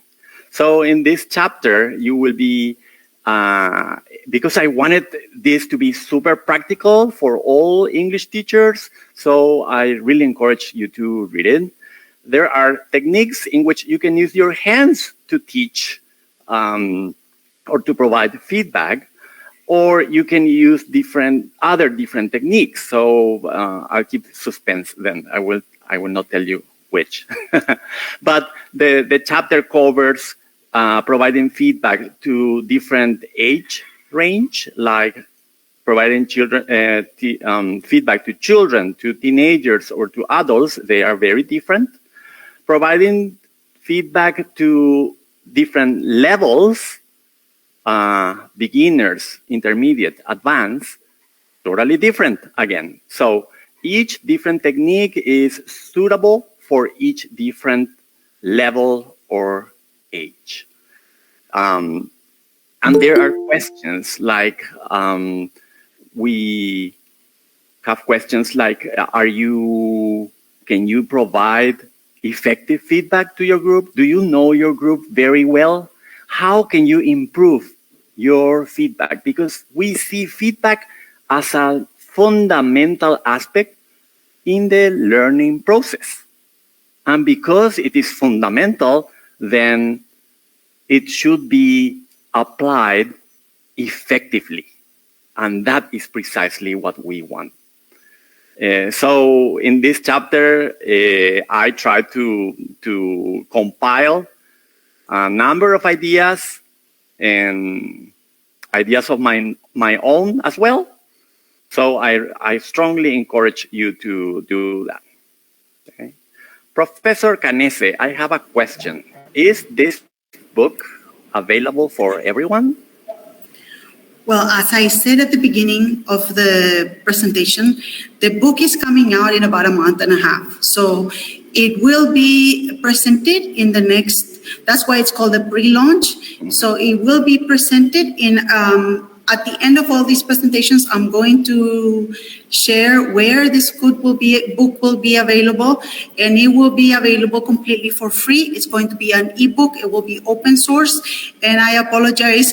This is the content of Mr. Christopher's presentation right here. There was a mistake in the slide, so now you have the right text in there. That is feedback. And so he actually said everything there, but I just corrected that so that people can see what the chapter is about. It's very interesting. And thank you, Mr. Christopher, for your question. It will be fully answered in a few more moments. Thank you very much. A pleasure then. Thank you. And Victoria, next person, please. Yes, Professor. Thank you so much. Now we have Professor Silvia Terol. She holds a bachelor's degree in English for the Instituto Superior de Lenguas, and after 10 years of teaching young learners in bilingual schools, she received a Fulbright and earned a master's in translation at the Milbury Institute of International Studies at Monterrey, USA. She interned at the United Nations headquarters in New York and World Intellectual Property Organization. She's a university professor and consultant for projects in which education, communication, and languages intersect with literacy, teacher training, and STEAM. Hello, everyone. Thank you so much for joining this presentation. I'm Silvia Terol, and I want to share a little bit about my experience with writing 2 chapters for this book. The one that I wrote on my own is chapter 31, using translation and interpretation in ELT classes. It focuses mostly on what the big debate of who is a translator and interpreter, who can be a translator and interpreter, what it takes to be a translator and interpreter. And there's a misconception that everyone who speaks 2 languages can be a translator or automatically is a translator / interpreter, when that is really not the case. So the chapter explores this debate. It also proposes how to use language how to use interpretation and translation techniques in language classes so that students can understand the difference between speaking 2 languages or being a bilingual and being a translator or an interpreter, which are in itself 2 different things also. It also proposes activities and interesting points of view from different authors. So I hope you can go over the chapter, enjoy it, and maybe incorporate some of these activities to your class. And hopefully this chapter will give you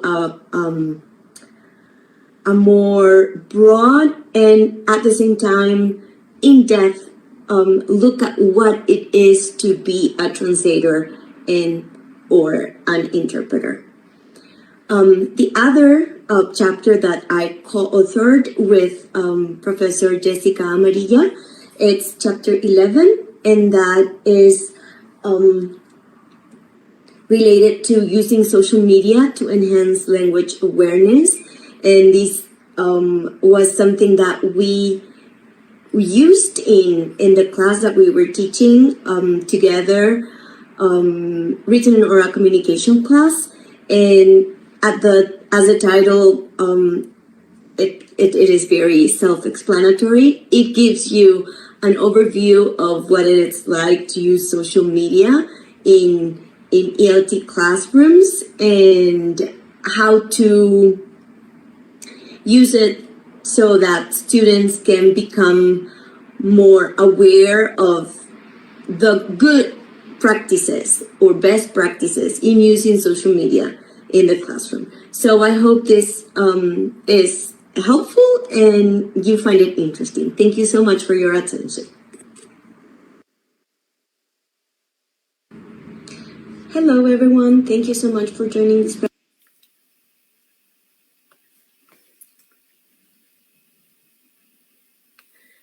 Next, we have Professor Alberto Roca. He earned his undergraduate degree in English and French at the Universidad de Oriente, Santiago de Cuba, and he earned a certificate for teaching English to speakers of other languages from the Trinity College in London. He has taught languages for over 10 years and currently resides in Paraguay, where he teaches at a bilingual school at the Estadio Rufinelli de Ortiz English Institute and at the Universidad Evangélica del Paraguay.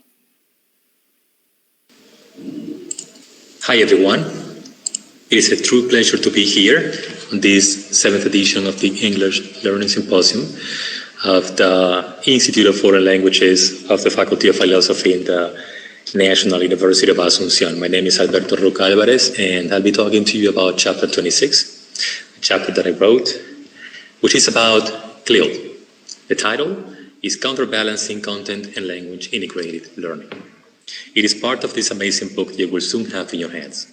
So I'll be discussing some of the main fundamentals of this method, as well as its benefits and challenges. So, as defined by Coyle in 1999, this is a teaching model that includes two main sides.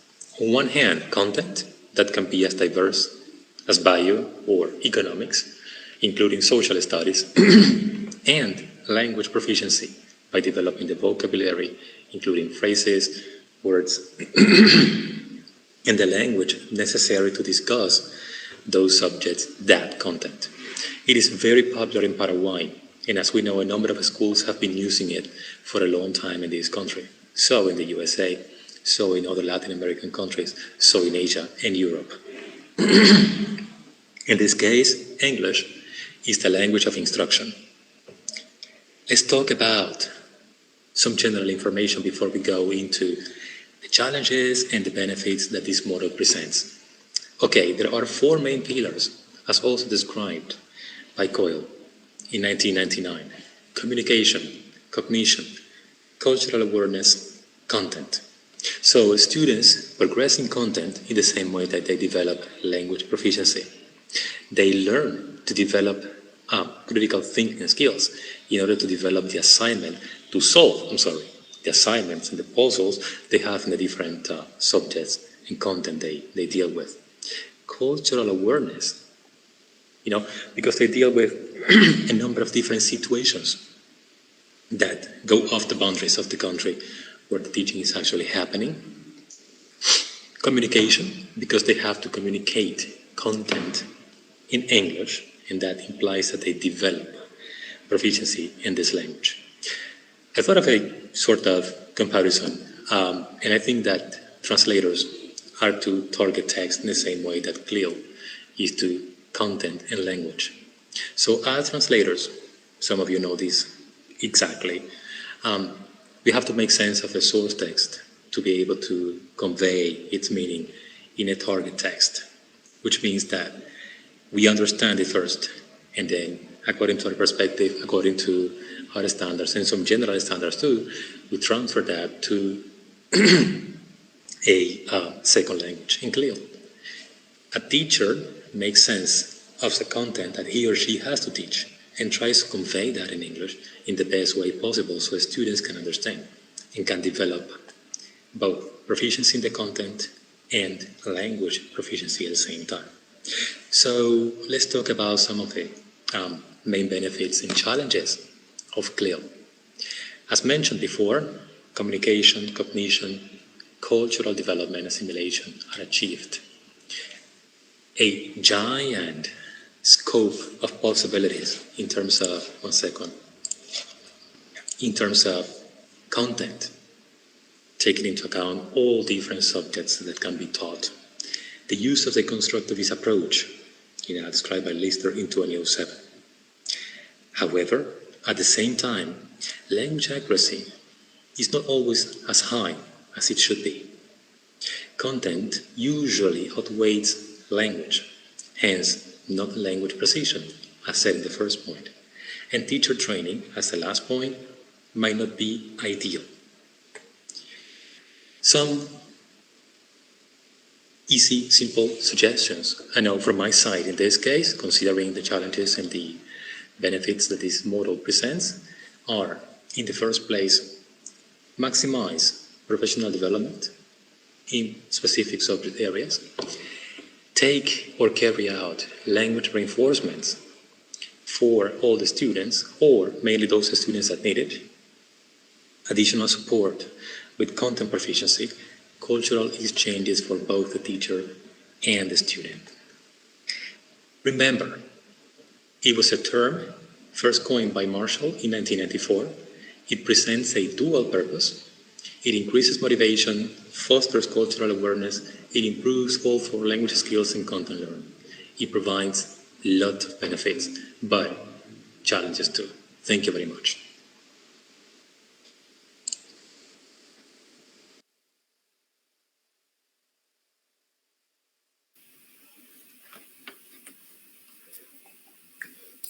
And lastly, for today's panel, we have Professor Otoniel Carraquel. He is a Venezuelan bilingual teacher with more than 6 years of experience working in bilingual schools in Paraguay and other different educational institutions in Venezuela. He graduated with honors from the Universidad Evangélica del Paraguay, and he is currently a pedagogy and didactics professor at this university. He is currently working for the Madison Metropolitan School District as a Spanish bilingual teacher in the dual language immersion program. Yes, hello everyone. I'm talking to you from Madison, Wisconsin. So it's been a pleasure for me to join you, at least online. And it's actually it was an incredible project that we put together here with all the authors that participated in the book. And in my case, I worked on this chapter 30. It's a chapter that is intended for people who want to help students improve their fluency. Among all the four skills like reading, listening, speaking, and writing, usually speaking is one of the toughest ones to help our students improve, and especially fluency. We have many students who read very well, they might even write well, but when it comes to speak, either don't do it properly or in a robotic way. So the purpose of this chapter is to try to help those students and to use music as a tool, engaging tool for students to improve their speaking skills and fluency. In this chapter, you would expect to see certain causes and also effects, positive effects of using music in the ELT classroom, and also some techniques that you can apply as a teacher. So it is intended for teachers who either do not have experience or they want to boost their classes a little bit and want to use music as a tool for that. It is important to mention that all the things that you're going to see in the chapter, they might need to be adjusted to your context, but they are main principles that you can use at any kind of context regarding the type of music, the pacing, the lyrics, etc., even the genre. So I think it's very useful, and it's going to be a great tool for those teachers who want to incorporate music. You don't need to be a musician. You don't need to know how to play an instrument or anything. It's just you just need to want to be a better teacher. That's it. So I'm very honored to be part of this project, and I can't wait to see it walking around, and all of you have the actual book in your hands. Thank you for the invitation, and it's been a pleasure for me to be part of this symposium.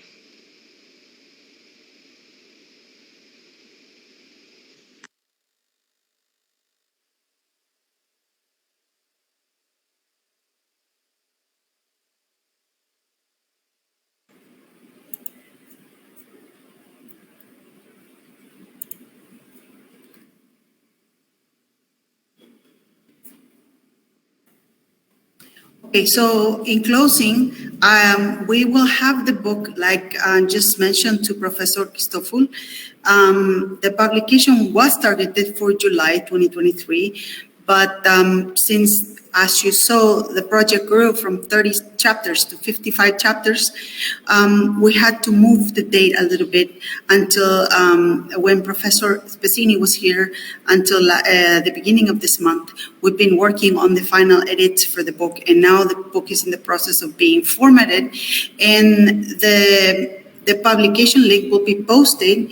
Now it's moved, to October, like I said, on the ISL page, on our Facebook page, as well as the book. It will be published on Google Books, as well as we will have a special page for the book, so that each chapter can have their own page with individual DOIs, which is digital online identifier, and we will have some extra materials. This was a suggestion from some attendees at the TESOL International Conference. So we will hopefully be providing some videos with the authors, showing you how you can use the chapters and some maybe extra resources and other things as part of the book. So before I go, I would like to recognize here the presence of Dr. Spessini, who's here with us. I think she's still here. I hope she is. She joined us from Alabama. We are very grateful to her for her tireless work on this project. There she is. Thank you very much, Professor Spessini. We are very, very grateful for your support in this project. And also, we would like to thank other people, the faculty, all the authors that contributed, the faculty here, the graduate students at the University of Alabama. And we had some special authors, beginning with Professor Leslie Barrett, who's an emerita professor at Indiana State University. She helped us with the book model. She wrote the epilogue to the book. Professor Diaz Mojoli wrote the prologue to the book. Gracia Mendoza helped us garnering more authors for the book.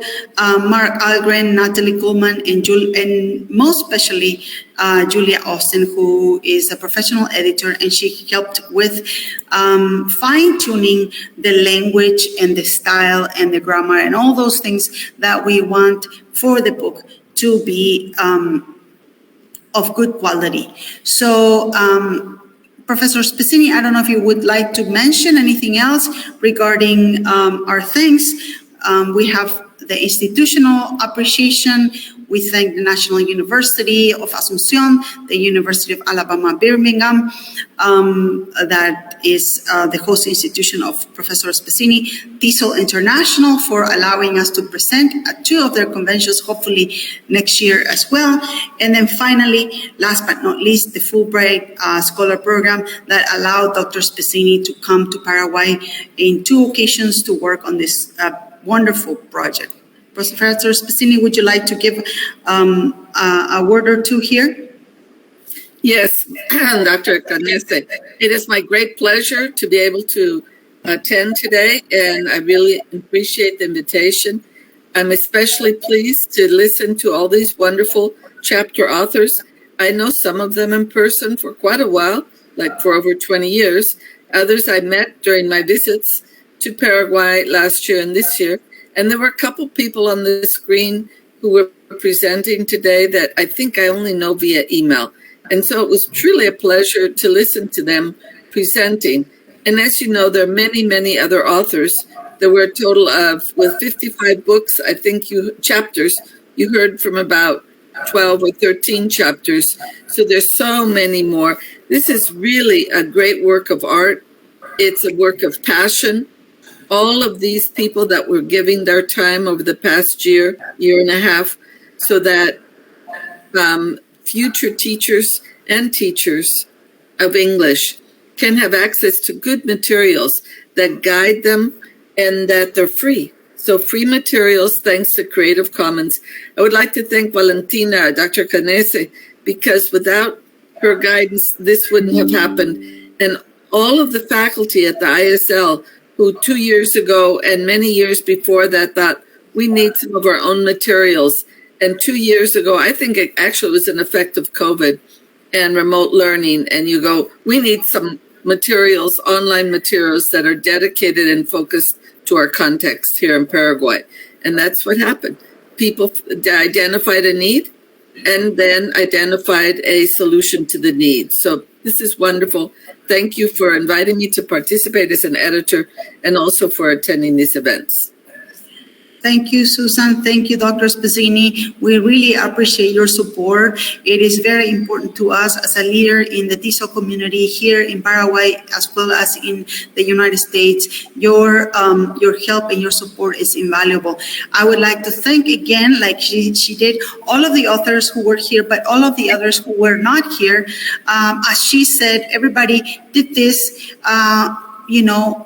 free of charge, ad hoc, like we say. So this is a work of love, a work of gratitude. So we thank everybody, and I hope in a couple of months we will have the formal launch of the book, and I hope everybody will be able to benefit from this material.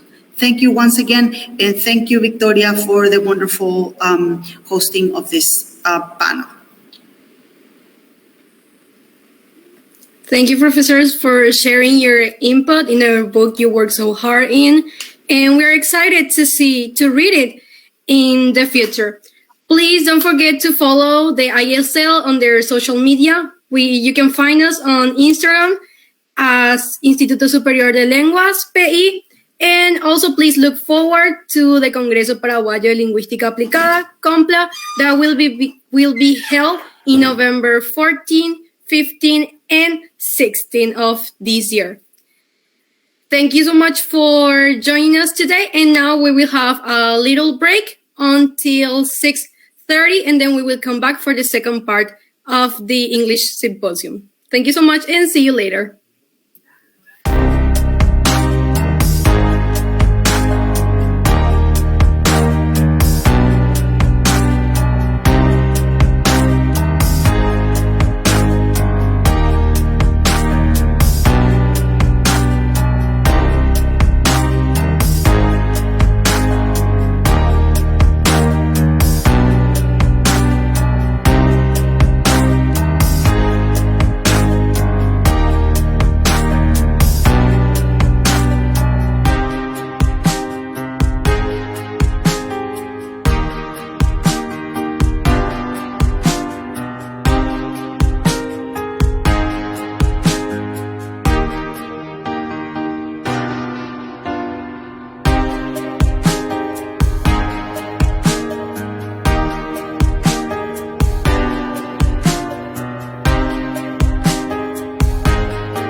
Well, hello, everyone. Thank you so much for still being with us and welcome back. My name is Katia Sosa. I will be your host for the second part of the first day of the symposium. So now we are going to see one of the presentations made by fourth year students at the ISL. We have here Noemi Benitez. She is going to be talking a little bit more about what the project is about. Hello, good afternoon, everyone. Hope you're doing fine and having fun in our symposium. It is a pleasure for me to take this opportunity to acknowledge the collaborative effort invested in the development of our project. And please allow me to introduce my classmates, Isabel Casuriaga, Camila Villalba, Mónica Ramírez, Mercedes Esquivel, Francisca Álvarez, Joel Ovelar, Ezequiel Acuña, Luján Recalde, and myself, Noemi Benitez. Furthermore, I would like to extend our gratitude to our dedicated tutor, Professor Elena Núñez, MA, whose guidance has been invaluable throughout this journey. Without any more delay, I'm honored to present to you our extension project, called A Research-Driven Approach to the Design of English Foreign Language Materials.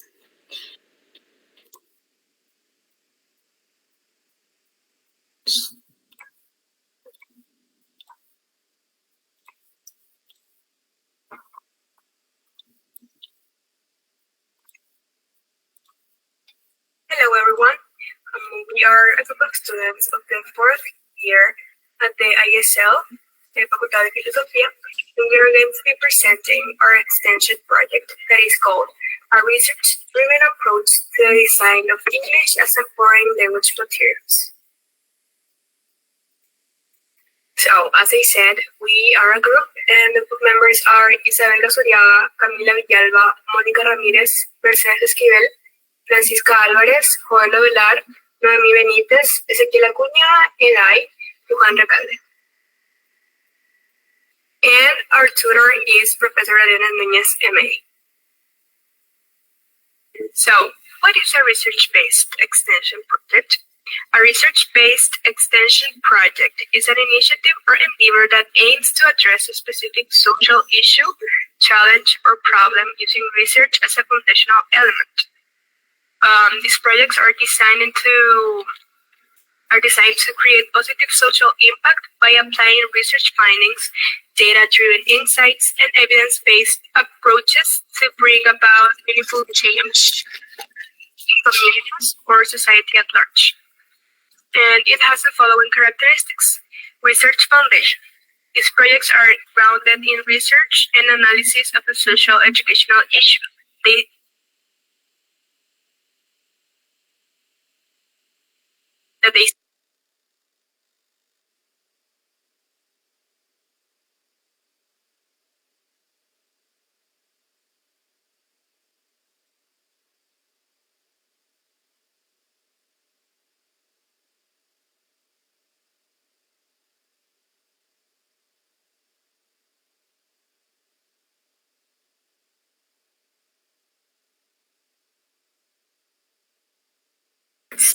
Such projects often involve collaboration between students and researchers, group members, practitioners, community members, and stakeholders. These stakeholders can be students, the English teacher, and other experienced teacher. Collaborative efforts help ensure that the project's strategies are well informed and relevant to the context. And last but not least, sustainability and long-term impact. Research-based projects aim for sustainable impact. They consider the long-term effects of their intervention and strive to create lasting positive changes within the community or society. This is well, in the abstract of our project, we indicate that it aims to address the need for updated language learning materials. In the first year of the scientific high school at the Centro Regional de Educación Juan de Olearia in Concepción, currently utilizing Ministry of Education and Sciences materials provided during the pandemic. These materials were crucial for virtual learning. However, it's essential to know, deliberate, and complement additional materials that cater to the first-year students' benefit. Updating educational materials is crucial for enhancing the teaching and learning process, particularly in the context of foreign language instruction. The project's purpose is to create engaging and relevant materials that align with current curriculum requirements, incorporating varied pedagogical approaches that cater to different learning styles. By involving teachers and students, the project seeks to foster active participation, critical thinking, and effective language comprehension, ultimately improving the overall learning experience. The project also connects with prior efforts to enhance English teaching conception, aiming to contribute to professional development and enrich the students' language learning journey. The anticipated outcome is a set of updated, diverse, and engaging materials that not only benefit the immediate participants, but also have the potential to positively influence other educational institutions facing similar challenges. So, as the abstract mentions, this project values the efforts made by the Ministerio de Educación by providing materials, especially during the pandemic, during a difficult time that our country faced a couple of years ago. Every school, and especially the Ministerio de Educación, had to provide resources in order for schools to keep working during that time. So this project values that effort. However, aims to address the need for updated language learning materials. So it is necessary to have new material or materials that are updated according to the needs of the students in this new scenario that we have after the pandemic. And this is specifically regarding the students of the Scientific High School at the Centro Regional de Educación in Juan Oleari in Concepcion. Also, as it was mentioned, the project's goal is to develop these materials, and they are expected to be engaging and pertinent for the learning experience. It should meet curriculum requirements and incorporate a variety of pedagogical approaches that could meet different learning styles. Also, of course, this project connects what was done by the Ministerio de Educación in order to help students and improve their materials for English language teaching. As I said before, it values the effort, and this attempt for improvement is connected to the previous efforts made by the Ministerio de Educación.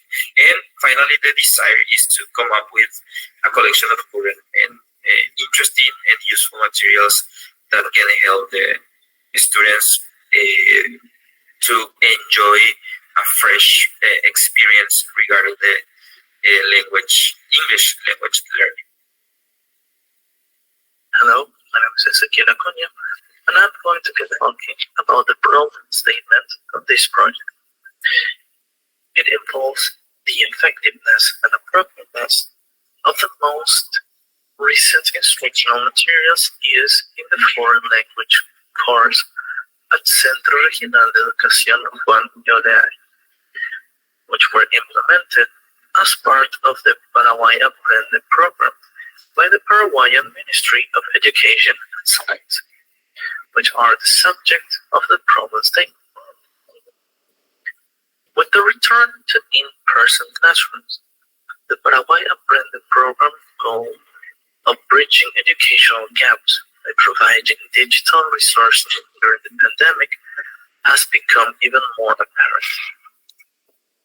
The National Curriculum's Communicative Language Teaching Framework and the demands of contemporary language learning may not be compatible with the resources now in use, which use outdated techniques like grammar translation.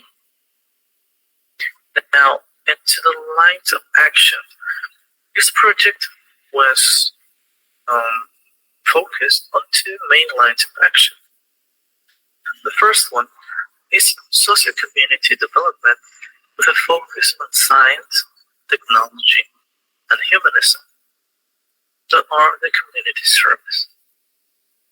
Activities involving elderly and or children's homes, the Procomia Santa Isabel, chronically ill patients, educational community service, and donations. This project is mostly focused on educational community service. And onto the second line of action is educational didactic materials production and dissemination, which are the publications.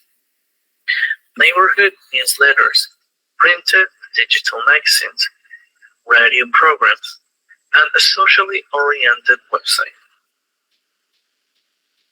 In this context, fourth-year students from the Institute of Languages will conduct document review, literature analysis, and create new materials for the target institution.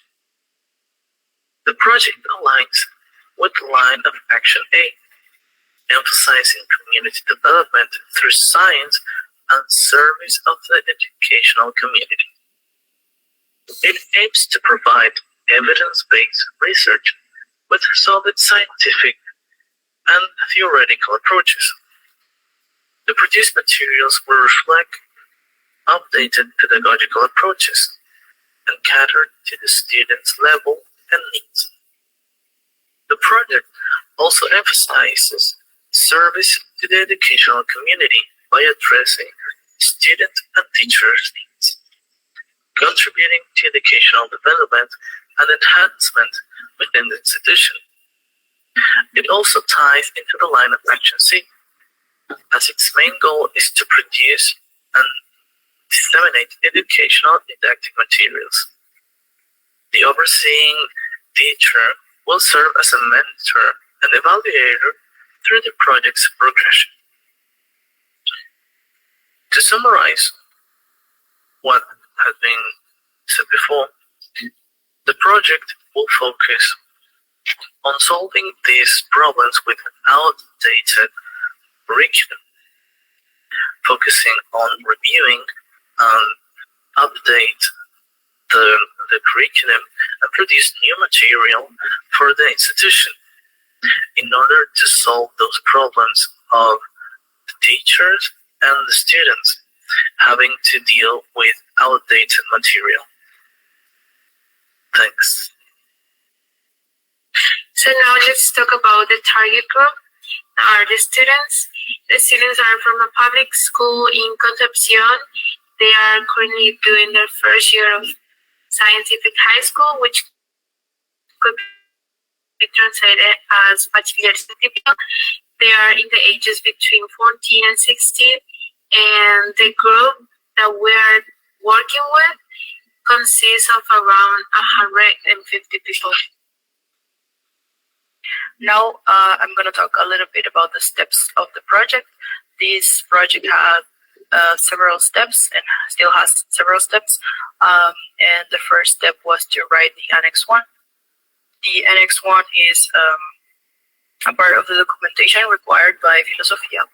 And this is part of the extension part than the research part. In Annex 1, we state what the name of the project is, how we will be carrying this out, which resources we'll be using, and so on and so forth. And this was sent already, I believe, 2 months ago. And then we have step 2. We have carried out the literature review and the research proposal. This was more part of the research and therefore is part of a thesis project. And this will be, the research proposal is now done, and we will have to move on to collecting the data. With this, we want to collect the data by using needs analysis. This is the methodology chosen so that we can tackle the needs of the students, and also provide a guideline to for the developing materials later on. Then we analyze that data. The data will be quantitative, as we will be using questionnaires, and we will be analyzing that data quantitatively, and we will be then finally developing the materials as step 5 says. Then we will be proofreading our materials and make any necessary changes depending on what it is to be changed. This will be done with the tutor, and we'll also focus on the design later on. We'll work on the design of the materials and how we'll be present.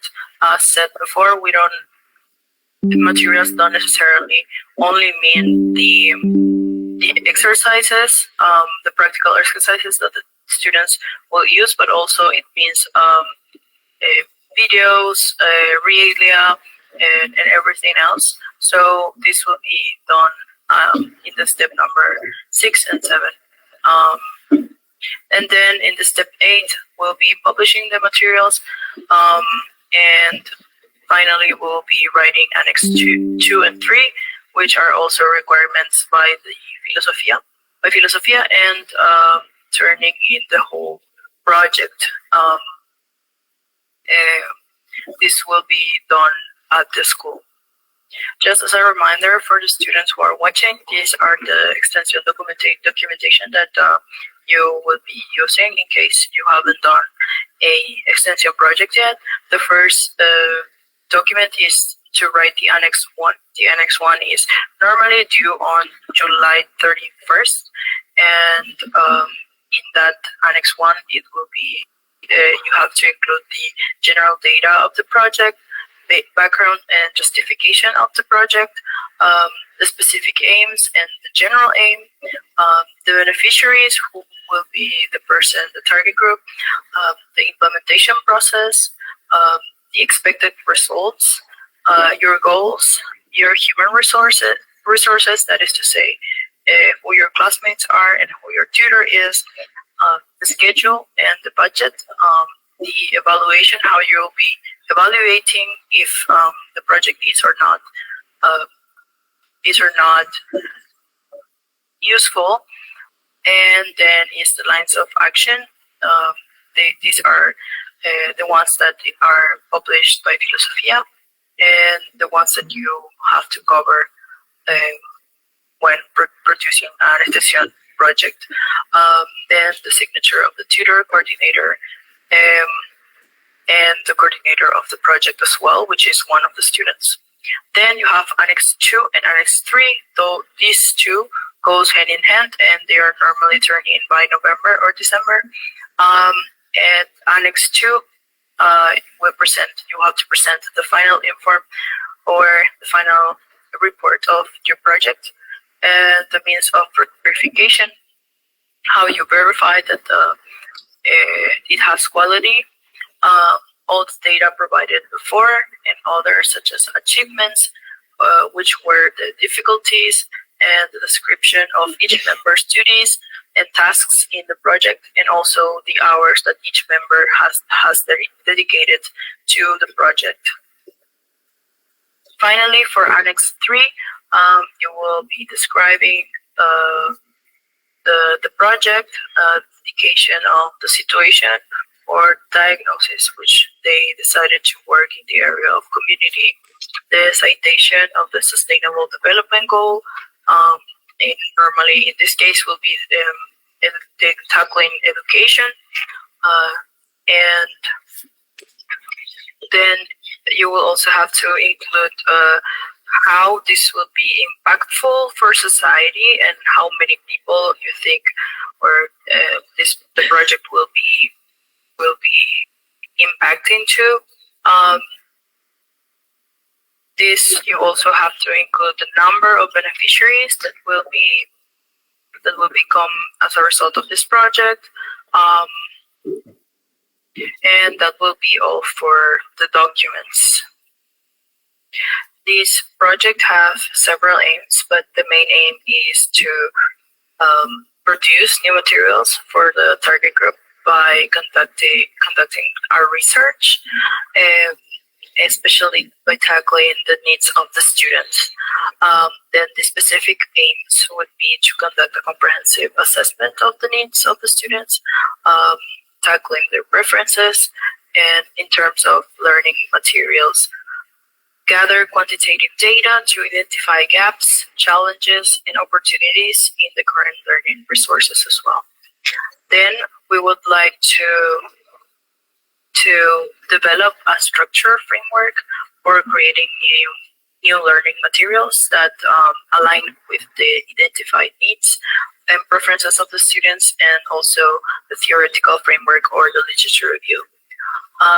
This framework will aim to incorporate various learning styles, formats, and techniques to enhance engagement and effectiveness when it comes to material development. Finally, we want to generate a diverse range of learning materials from the outcomes of the research.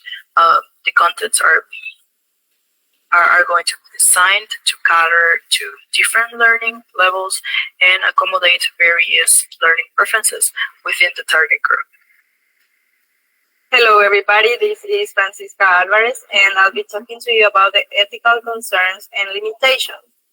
First, we have customization and contextual limitations. Due to the descriptive nature of the study, findings might be specific to the context and individuals involved. Additionally, focusing on a single scientific high school within a public institution could limit the general applicability of the findings to other settings. Also, the case study design might limit the representativeness of the findings as they pertain to a specific group. So this study cannot be used as a general parameter. Second, we have the time frame and depth limitations.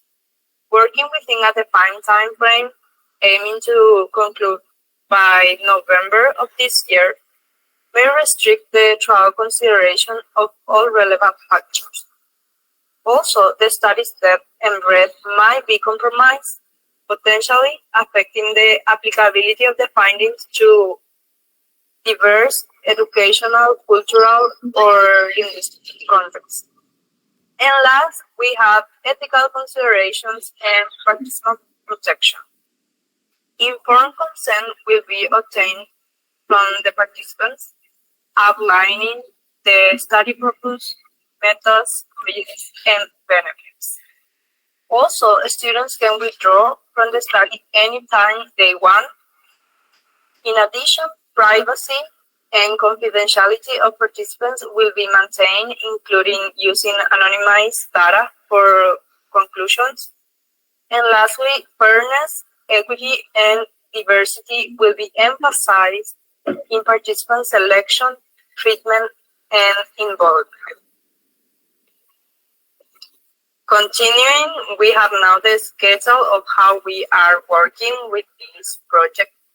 So we started in June with the literary review on innovative activities for teaching English, documentary review of lesson plans and existing materials. And then in May, we present the proposal at the university, and also we contact the institute we wanted to work with. One, we have the approval of both. We started with the interviews to students, homeroom teachers, and expert teachers to evaluate materials. We did that during June and July. Also in July, we meet with the tutor teacher to draw conclusions according to the data collected by the interviews. And now in August, we are in the process of starting to produce the new materials that according to what we see that it is needed. After we produce these materials, it has to go an evaluation stage Once they are approved, we will publish them. Sorry, and we are expecting to do that like at the end of September. And once they are published in the educational institution we are working, we are going to have a quality evaluation from the teachers and students. And we are expecting to do that like in October, and to end, we will present the evidence of this study at the university, like at the end of October and starting November. Thank you, that's all, and thank you for listening. For the literature review, we have covered the following topics. The first one is the updated national curriculum and national prioritization. The updated national curriculum is from 2016 and the national prioritization is from 2021. In these two documents, what it states is that what the contents should be covered by which year and which approach should the teachers take into consideration. And so we took these guidelines so that we can later write the materials. And the first topic is, as I said, the updated national curriculum, and it aims to provide foundational language skills for all students. The curriculum emphasizes communication abilities in multicultural settings, and also it provides a background, a support, so that students can improve their English to use it in professional context in the future. The curriculum, both of them, the national curriculum and also the prioritization, outlines 4 skills, and the first one is listening. Listening is a skill that is a little undermined currently in the classroom that we're targeting. So listening should have the following contents. The first one is that they have to understand common expressions, personal information, moods, numbers, time, weather, family, members, house items, and classroom vocabulary as well. And then we have speaking. Speaking is also a skill that is not that much practice in the classroom. And for speaking, the Ministry of Education says that they should engage in greetings, personal information exchange with other students, context-based questions, object locations, colors, days, also months of the year, weather, like fall, winter, spring, and summer, and also dialogues and expressing, knowing how to express abilities such as can or cannot. For the reading part, they should comprehend specific details and main ideas in short texts. And for writing, they should create short texts about daily activities. They should also create dialogues and descriptions of various topics using simple structure and vocabulary learned during the unit. All in all, the curriculum aims to equip students with communication skills, but also for a globalized world and personal growth. Then we have CLT. CLT is an approach that is called communicative language teaching. Those who teach who are listening, probably know what CLT means. And CLT was influenced by scholars such as Wilkins, Brumfitt, Allen, and Jupp. In this case, the national curriculum design underscores functional structures, highlighting practical language skills for effective communication. And the Ministry of Education champions communicative language teaching in secondary school, and that's why it is also a very important topic for our materials development. Some authors talked about integrating communication and culture, and some others also talk about the importance of students reaching communicative competence, and those are also very important goals that we have with our materials. Moreover, CLT emphasizes authentic communication, and it should be supported by practice for fluency.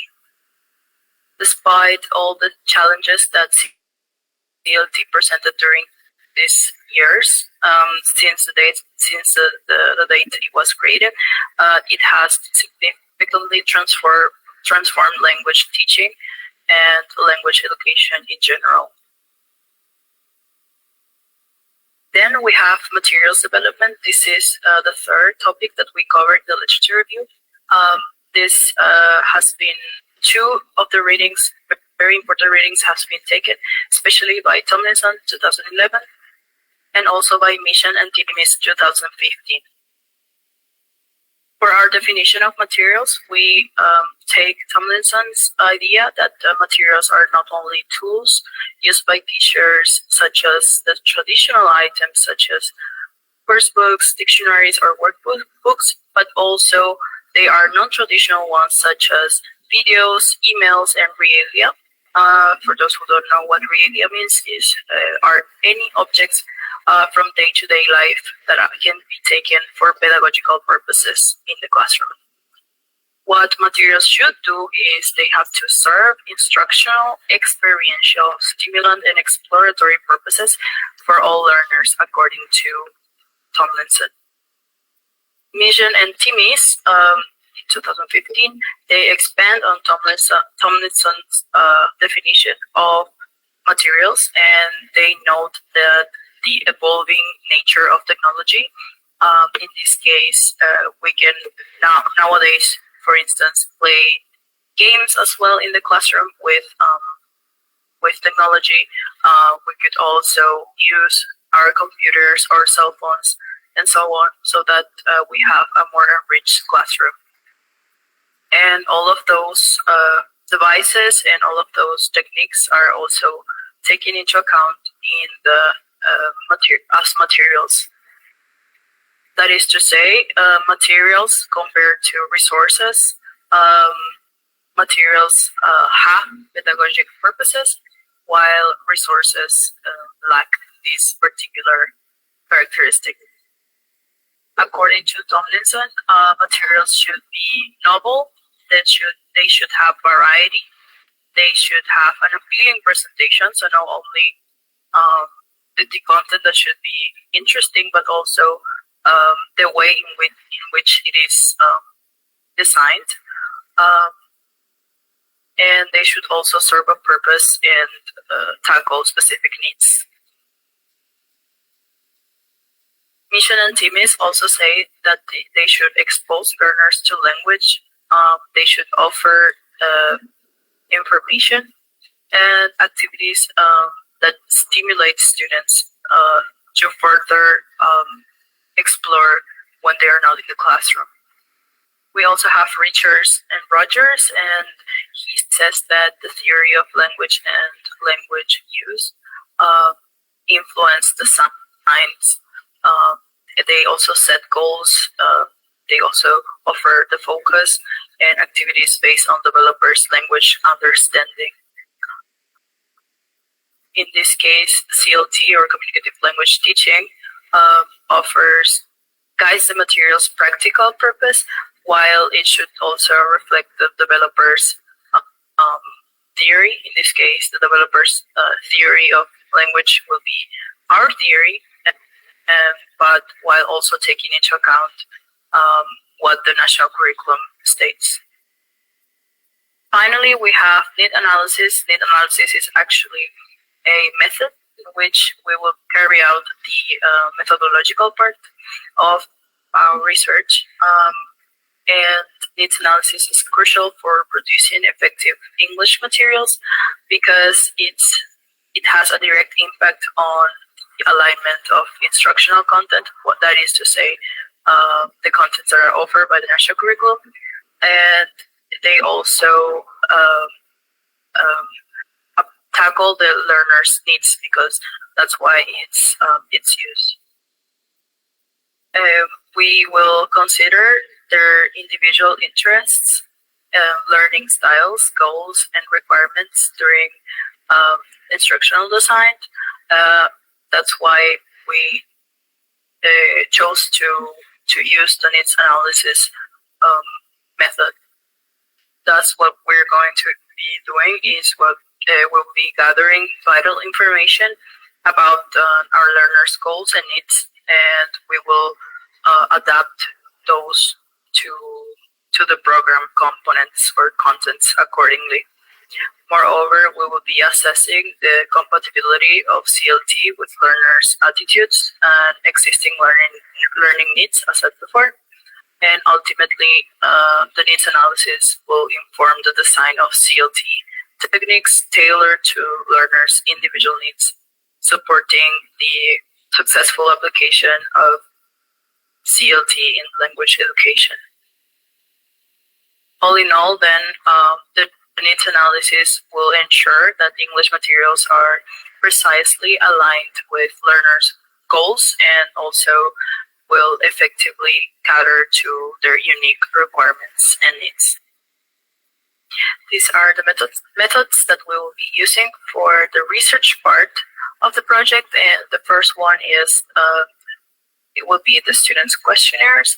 The student questionnaire will be administered to first-year students to identify their language learning needs, preferences, and challenges.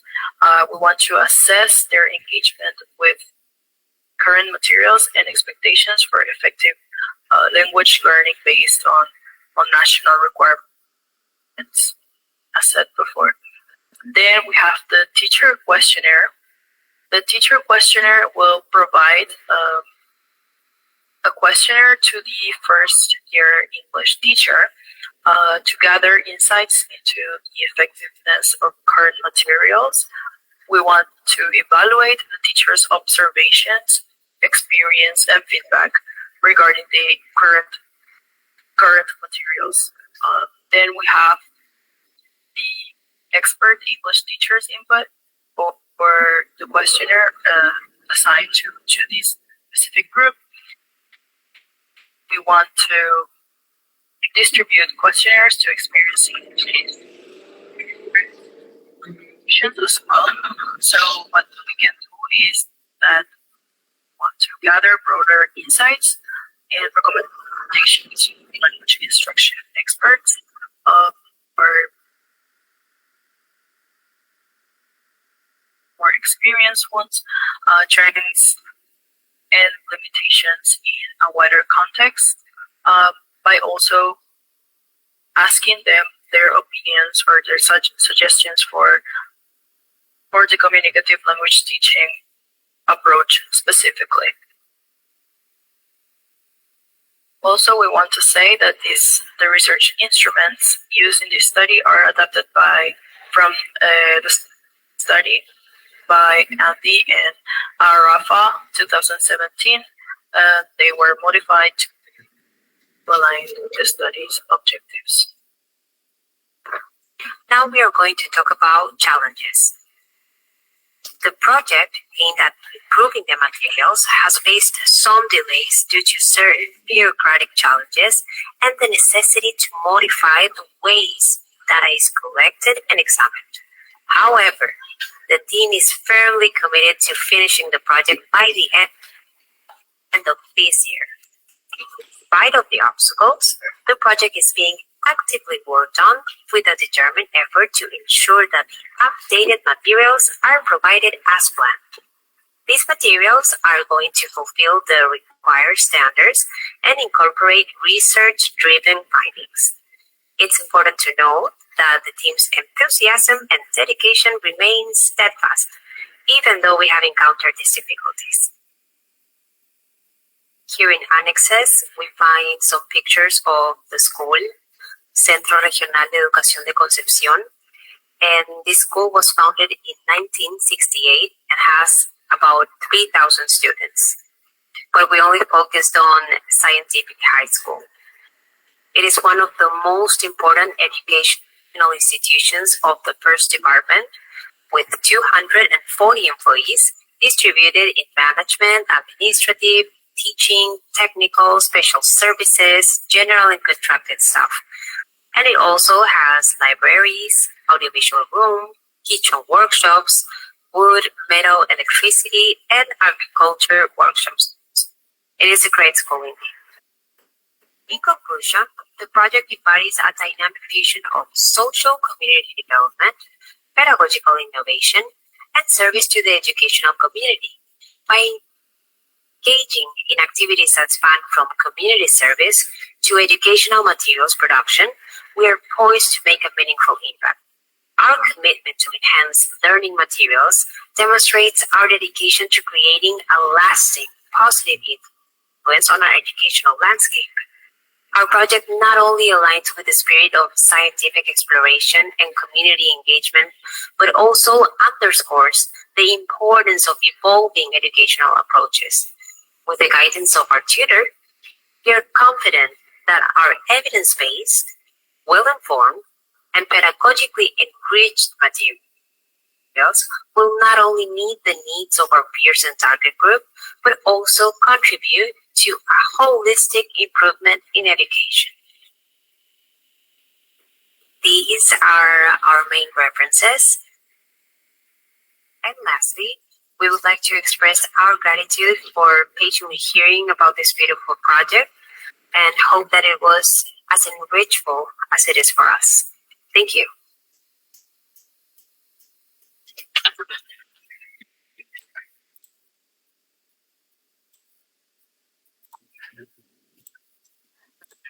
Alrighty then. Thank you so much to the fourth year students. I, for once, cannot wait to see the results of the project once they are done and published. So a couple of announcements, reminders to have in mind. There will be a certificate for the symposium. It will be available tomorrow after the last presentation, and it will take about 2 weeks to be distributed to all of the people that complete the form for the certificate. It will be available in a link tomorrow during the last couple of presentations. All right. And also, just so no one slips their mind, that the Applied Linguistics Congress will be on the 14th, 15th, and 16th of November. So we can all be a part of that one as well. Now we have second year students with the presentation about strategies and resources for teachers with students with visual, auditory, and mobility impediments. We have Oliver Researchment, Susana Cardoso, Agustina Celada, and Soledad Fisher. They are going to tell us more about their project.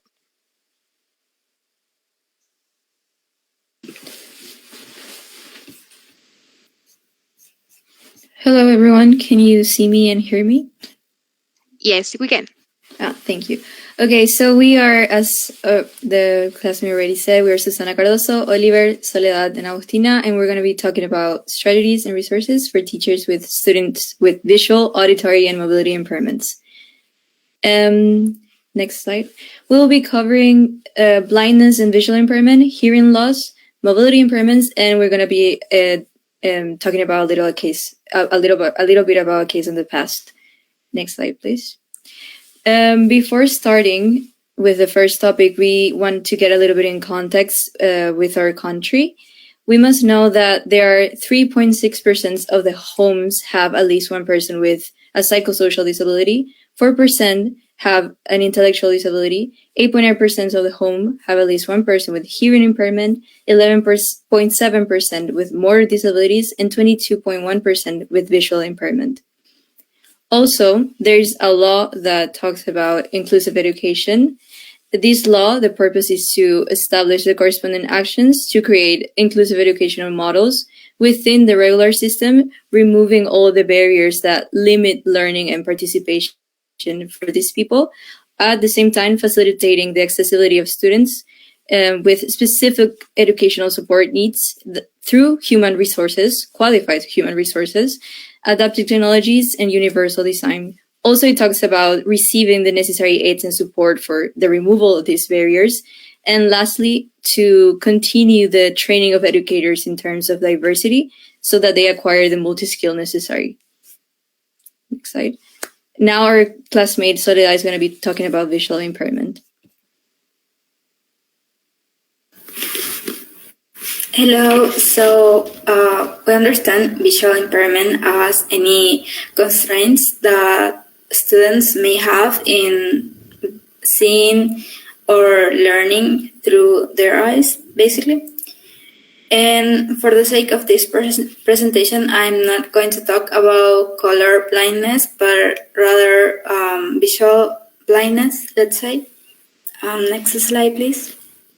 So the impact on students may vary from headaches, which is physical pain, to mental health, and also they need to use Braille, so they have difficulties in note-taking and examinations. Teachers may need to adjust to the students, so they have to present their exams on Braille, or they have to present in computers so students can understand what they are expecting.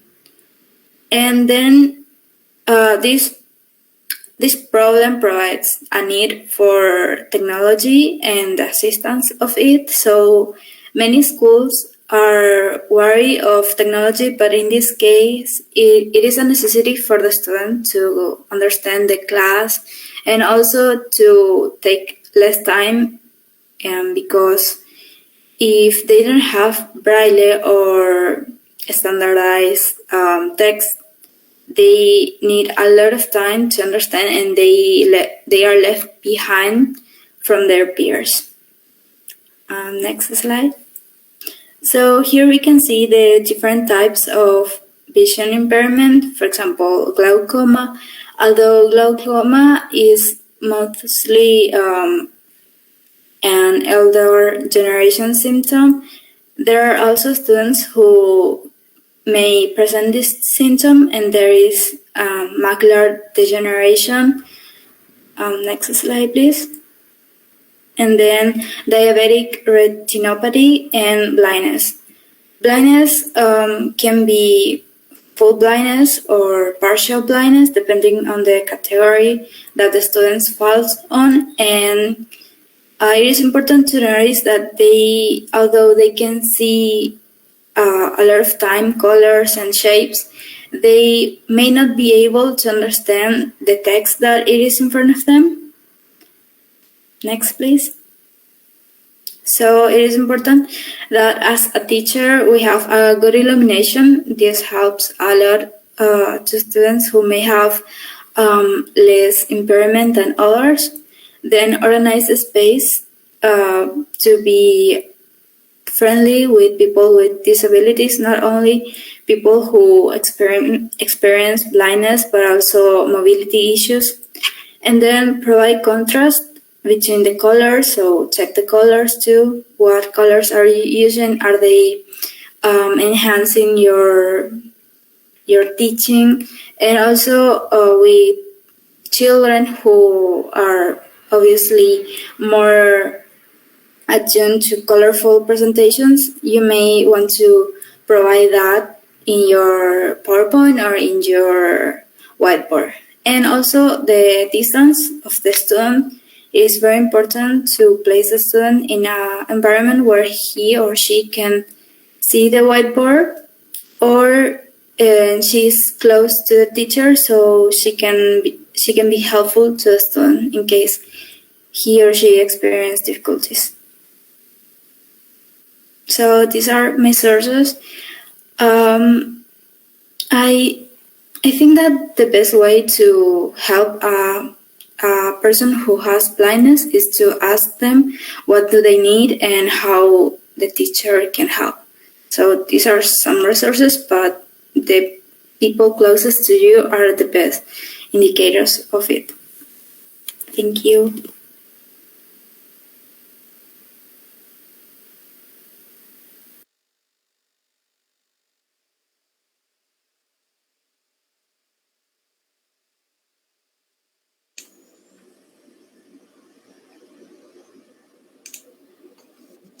Good evening. I'm going to talk about hearing loss.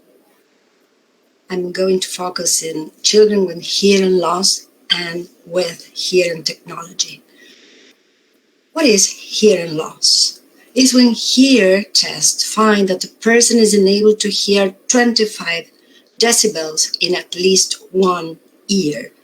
Whispering is about 30 decibels and a normal conversation is about 45 decibels. So hearing impaired or hearing loss are terms used to refer to a person who does not hear well or does not hear at all.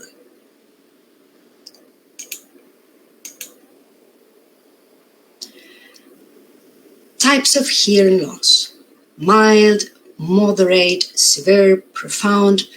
All these types can interfere with the child's academic development since it doesn't allow the child to follow the entire spoken language normally. Next slide. There's some information to consider. Hearing loss has recently improved its diagnosis in Paraguay, and early detection and treatment by specialists is essential for a hearing impaired child to be able to develop speech and language skills. Ideally, hearing loss in a child should be detected at 3 months of age, should be equipped at 6 months of age with hearing aids, for example, and undergo an auditory verbal therapy. This child with hearing loss does not have learning problems. Auditory attention is the lazy part, the auditory brain. The attentional mechanisms are related to this. He does not have an attentional deficit. It is important to address this. Next slide, please. Some characteristics in children with hearing loss that we can perceive in the classroom: they don't pay attention to the teacher's instructions. They are hyperactive.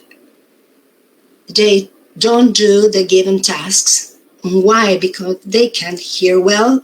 They will ask once, twice, or even 3 times because they can't hear the instructions. So then it could be a mess for them, so they don't ask.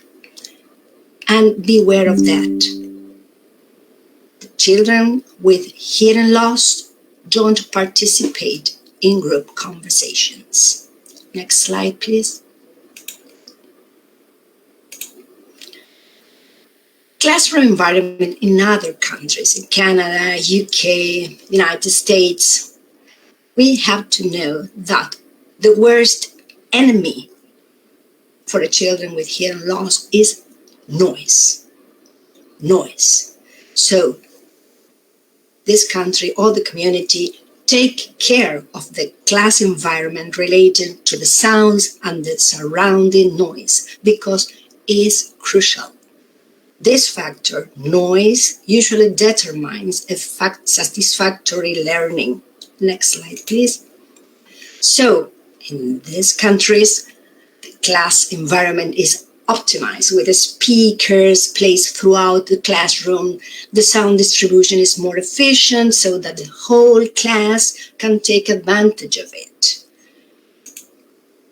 The background noise is controlled because all the walls are covered or built with special materials for noise.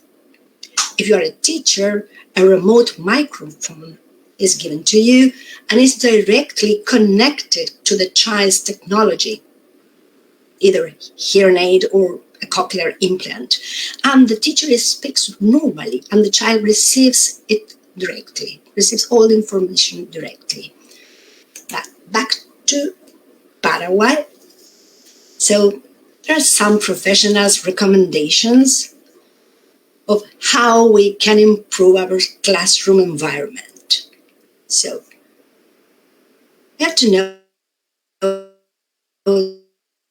that for these children, their major tool is their hearing technology. Noise, remember, is their worst enemy. So we have to prevent this noise. So someone talking to him or to her at the same time as a teacher, or if the child has friends that are very talkative and are sitting behind the child, is going to be a mess. So we have to prevent this background noise. We have to inform other children and the school community, because these children is not be able to hear clearly, so noise must be prevented. Next, please. Another recommendations: the location of the child and the location of the teacher. The child's position is as close to the teacher as possible. The teacher should always be located on the side of the child's best technology. For example, if a child has an implant, a cochlear implant on the right side and a hearing aid on the left side, so the teacher is positioned on the side of the best technology, the cochlear implant. In a conventional school, in a neurotypical school, these precautions must be taken into account. Sometimes a child with hearing loss can process only half of what is taught, what is said in the class. This child with hearing loss does not have learning problems. Auditory retention is the lazy part, and the attentional mechanisms are related to this, as I said before. Next, please. Some other recommendations, more common issues. So, how can we prevent making this background noise? How can we improve the environment? Legs of chairs and desks can be fitted with rubber material or with tennis balls to prevent these legs from making background noise, and thus improve the environment for that child and everyone in the classroom, because there is an extra cognitive effort when the child is listening to this background noise, and this issue is not minor. Professional says that, because there is a big cognitive effort for hearing. Next, please. There is another more recommendations and strategies for teaching. You can add more visual content because they are more visual. So visual content is crucial for teaching these children, and good illumination. You can give the child in advance the keywords or the topic. For example, you're going to talk about the respiratory systems. You can talk about with him the keywords of organs, muscles, blood vessels. And try to avoid standing in front of a light source, such as a window or a bright light, to talk with him. Another recommendation is kids helping kids. Of course, these kids are so brilliant. They can help the children, because some information can be lost in the class. So it's important. And we have to be aware of hearing age. What is the hearing age? The hearing age is different from the chronological age. So the hearing age is when the child has been diagnosed, has received a cochlear implant, and there is an optimal sound input. This is the hearing age, different from the chronological age. So you, as a teacher, maybe you have a child with a 6 years old child, but with a hearing age of 4. Okay, next please. So we need a multidisciplinary team around these children. So a multidisciplinary team is needed. The evolution of that child depends on the family, his environment, when he was diagnosed, and how he was approached. Teachers can put these needs out loud by joining the other professionals' voices who are caring for a child with hearing loss. Okay, having hearing loss does not necessarily mean that the child will not be successful. Teacher and institutional involvement are critical in helping children with hearing loss and accomplish their best. Thank you very much.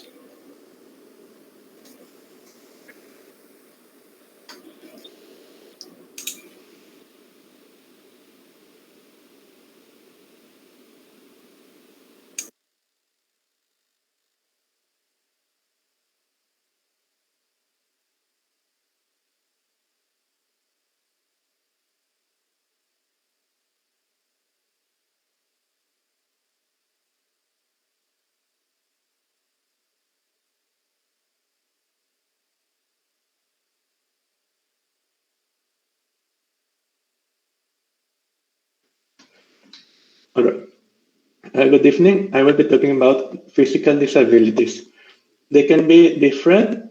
For example, they can be limiting or inhibiting. They can affect one or more limbs, and they can be temporary or permanent. In the US, for example, and I'm using them as an example because Paraguay doesn't really have the sufficient data.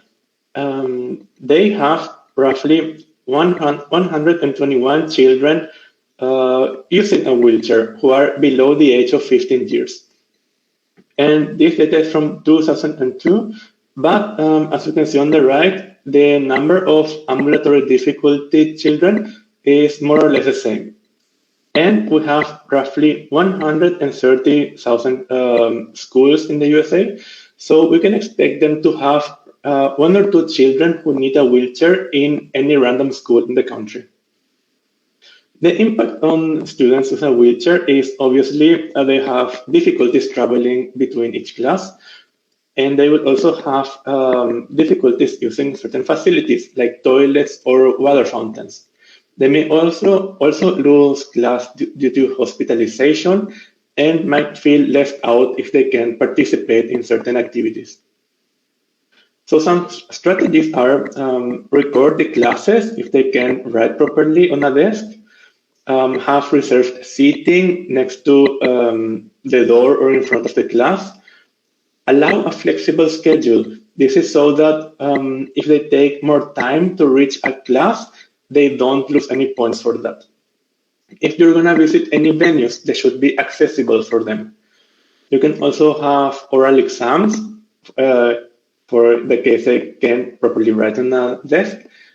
You can place ramps if there is a slope. For example, here, there are portable wheelchair ramps that can be bought instead of building a new one. You should sit down with them if you're going to talk to them, because they have to constantly look up to you, so their neck is going to strain and they won't be able to be as awake during the class in that case. And be sure to include them so that they don't feel excluded. Some of the resources, one of which you already have on your phone, is Google Maps. Under settings, you can easily enable accessibility places.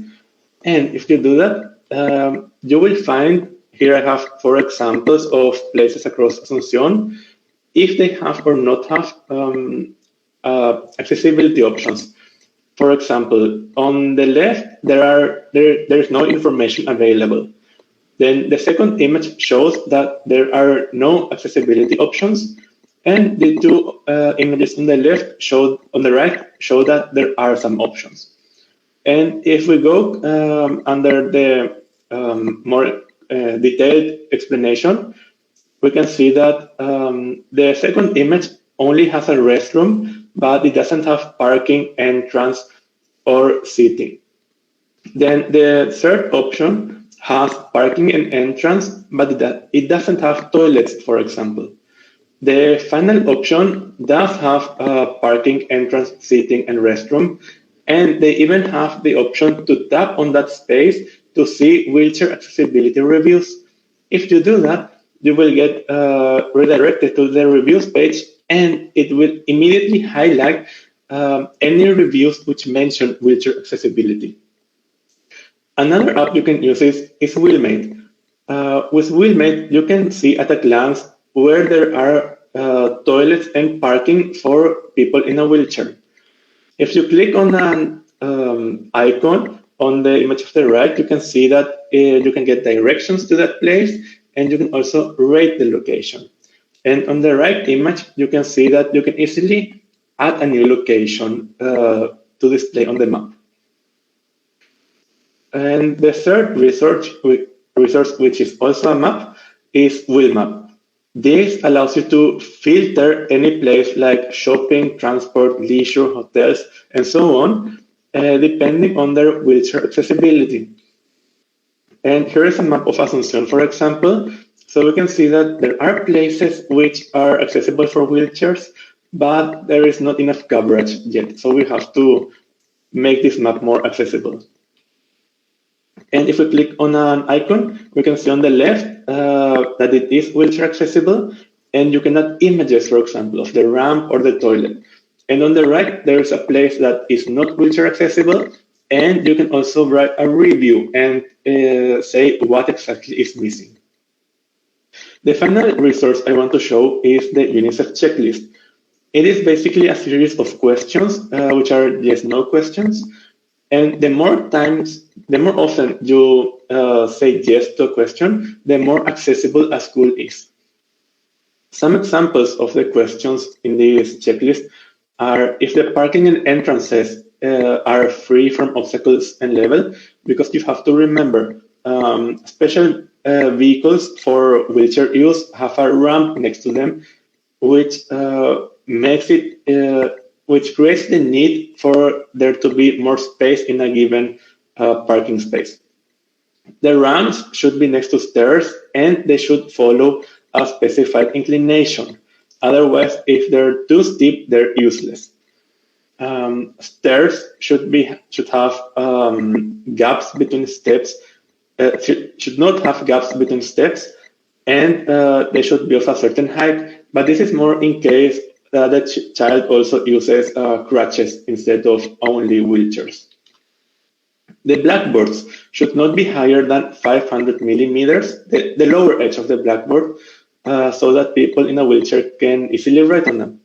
The floor, including the one in the bathroom, has to be anti-skid, and the drinking water units should also be, there should be some water units at a height of less than 400 millimeters.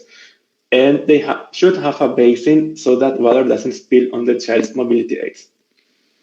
This resource then goes on to give recommendations of how to make the school more accessible to children using wheelchairs. And it also highlights some bad practices.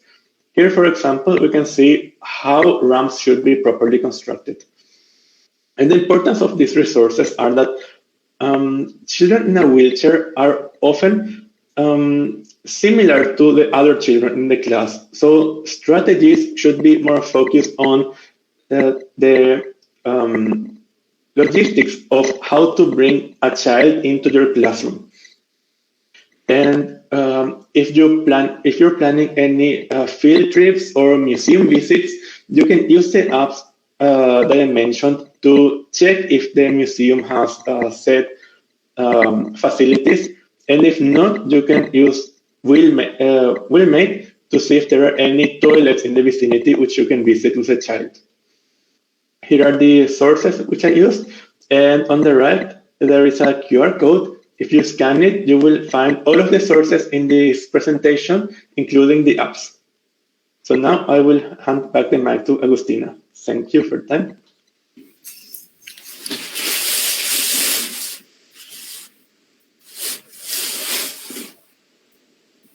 Hello, and thank you, Oliver. Now we're going to be discussing a little bit about a case in the past. this will help us to see strategies that worked on the past and also to measure the impact of us as educators in the lives of people with disabilities. We're going to focus in the case of Helen Keller. That is actually a very famous case, but we're going to make emphasis on Anne Sullivan Macy, which was her teacher, her companion. And it was thanks to Anne's efforts that Helen was able to actually grab the concept of what language is.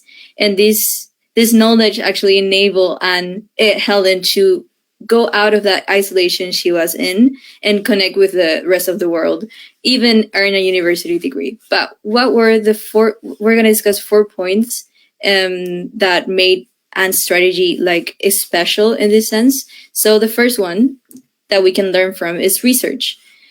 Anne actually read every bit of published material available in her day about the education of handicapped students. And we all know that knowledge of pedagogy is the first step to an effective practice. And also, it's a fun fact that Anne had an advantage in a sense because she had a personal experience. She herself wrestled with severe vision impairment as a result of a trachoma. And this helped her actually make strategies more effective because she had the same challenges that her student, in this case, Helen, had. The second point that we can highlight about Anne's strategy is observation. Anne was actually a very keen observer. She got to a point when she started watching the normal processes of language acquisition, and she replicated these processes to fit Helen's particular circumstances. And we will call this strategy today a brain-based learning strategy, where you have the teaching strategies and you change it to fit the way the brain naturally learns. That in this case was completely different for Helen. The third point that we can see and highlight in Anne's strategy was the use of complete sentences and concrete nouns. And this was a very effective way of teaching because she always used concrete nouns when she was communicating with Helen, like water or spoon, or verbs such as pump or run, or adjectives such as, smooth or hot that are easier to convey. But then again, it was a little harder with abstract ideas such as beauty or truth and certain parts of speech such as pronouns or prepositions. But she kind of leveled this lack with the 4 point, that is constructor experience.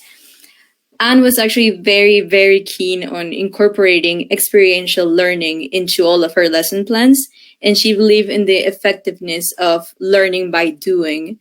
And it was actually very innovative for that time because in that time, education consisted more in memorization and not actually comprehending the concepts. And she was very insistent in teaching through constructive experience. And she made Helen go out in the wild and touch water, climb trees as she was able to, holding animals. And it was all these experiences that helped Helen actually grasp the concepts and the words and of a world she could not see nor hear. Then again, there were 4 main methods that Anne used with Helen. Of course, we have Braille. We have finger spelling, which consisted in tracing the letters and spelling the words in the person's hand. Then we have manual sign language, and the last one, Tadoma method. I'm going to make a little emphasis in the Tadoma method because it's not that known. We can move to the next slide, please. Well, as we know, Helen, by the age of 10, was already proficient in reading Braille and also in manual sign language, but she wanted to learn how to speak. So Anne took her to a school for the deaf in Boston and gave her lessons. And the method that Anne used to teach Helen how to speak was pioneered in America by a woman called Sophia Alcorn. She was also a teacher in a school for the deaf in Kentucky. And she actually succeeded in teaching 2 young men, 2 young children called Tad and Oma to speak. They were both deafblind persons. So the method is named after them. The Tadoma method is also called tactical lip reading. It's a communication method for deafblind people where the deafblind people, as we see in the picture, puts their hands on the speaker's jaw, the little finger in the bottom in the jaw, the 3 middle fingers in the cheeks, and maybe if you want to, the thumbs on the lips. slightly, so that in this way the deafblind person can actually feel the movement of the lips and feel the vibrations in the vocal cords.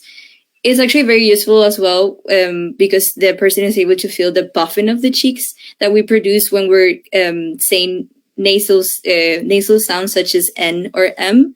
It's a very, very difficult method to learn, but it was successful to teach deafblind people of that time to maintain and actually gain speech skills. The next slide, please. What about nowadays? Nowadays, the toolbox is completely different from that time, from Helen Keller's time.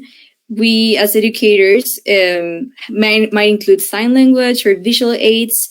There are also several types of different hearing aids, as my classmates covered. And finger spelling on hands is actually very used as well. Still, tactic sign language as well, and Braille, of course. Tadoma method, not that much because it's kind of considered invasive nowadays. But it's also, we have to acknowledge that not only the toolbox has changed, the population of persons and people and children with disabilities is completely different. And it's our job as educators to change what we know to meet the communication needs of our students. And now children are very, very individualized, and they come with different levels of vision and hearing loss. And this means that not every disabled person learns the same, making individualized attention so important, connected with a student-teacher relationship, as it was in the case of Anne and Helen. And also, we need to acknowledge, to close this part of the presentation, that every single person that is disabled can learn, but it's our responsibility to figure out how to help them learn. So yeah, that's it. Those are my sources. As Oliver said, you can scan the QR on the side of the screen to access all of our sources. Thank you so much for your attention. We are so honored to be able to present our topic to you. And there's the QR code again, if you want to scan it. Thank you.